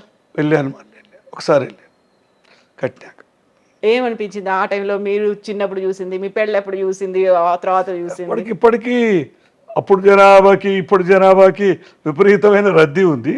సరే, కేసీఆర్ దాన్ని అభివృద్ధి చేశాడు, అది సంతోషించదగిన విషయం. యాదగిరి గుట్ట అంటారా, యాదాద్రి అంటారా మీరు? మేమైతే యాదగిరి గుట్టే వస్తుంది, నోటికి అదే ఉంటుంది. గుట్ట మీదకి పోయినాం అంతే కదా. యాదగిరి గుట్టే అంట, మా దిక్కు గుట్ట అన్నారు. మా దగ్గర అంతా యాదగిరి గుట్ట అంట. యాదగిరిగుట్టకు పోయి అక్కడ పెళ్లి చేసి ఆ తర్వాత సీఎం హోదాలో కూడా రేవంత్ రెడ్డి గారు గీతమ్మ కూడా పోయి వచ్చినప్పుడు వెళ్ళారు. అవన్నీ గుర్తొచ్చినాయా మీకు మళ్ళీ? వస్తుంటాయి సహజంగా అది. థ్యాంక్ యూ సో మచ్ అండి. థ్యాంక్ యూ పద్మ గారు. Thank you so much Padma Reddy గారు, అనంత పద్మనాభరెడ్డి గారు. థ్యాంక్ యూ అండి. థ్యాంక్ యూ సో మచ్ మీ సమయాన్ని మాకు ఇచ్చినందుకు అండ్ వెరీ ఫస్ట్ ఇంటర్వ్యూ మాకు ఇచ్చినందుకు. I'm also thankful to I dream.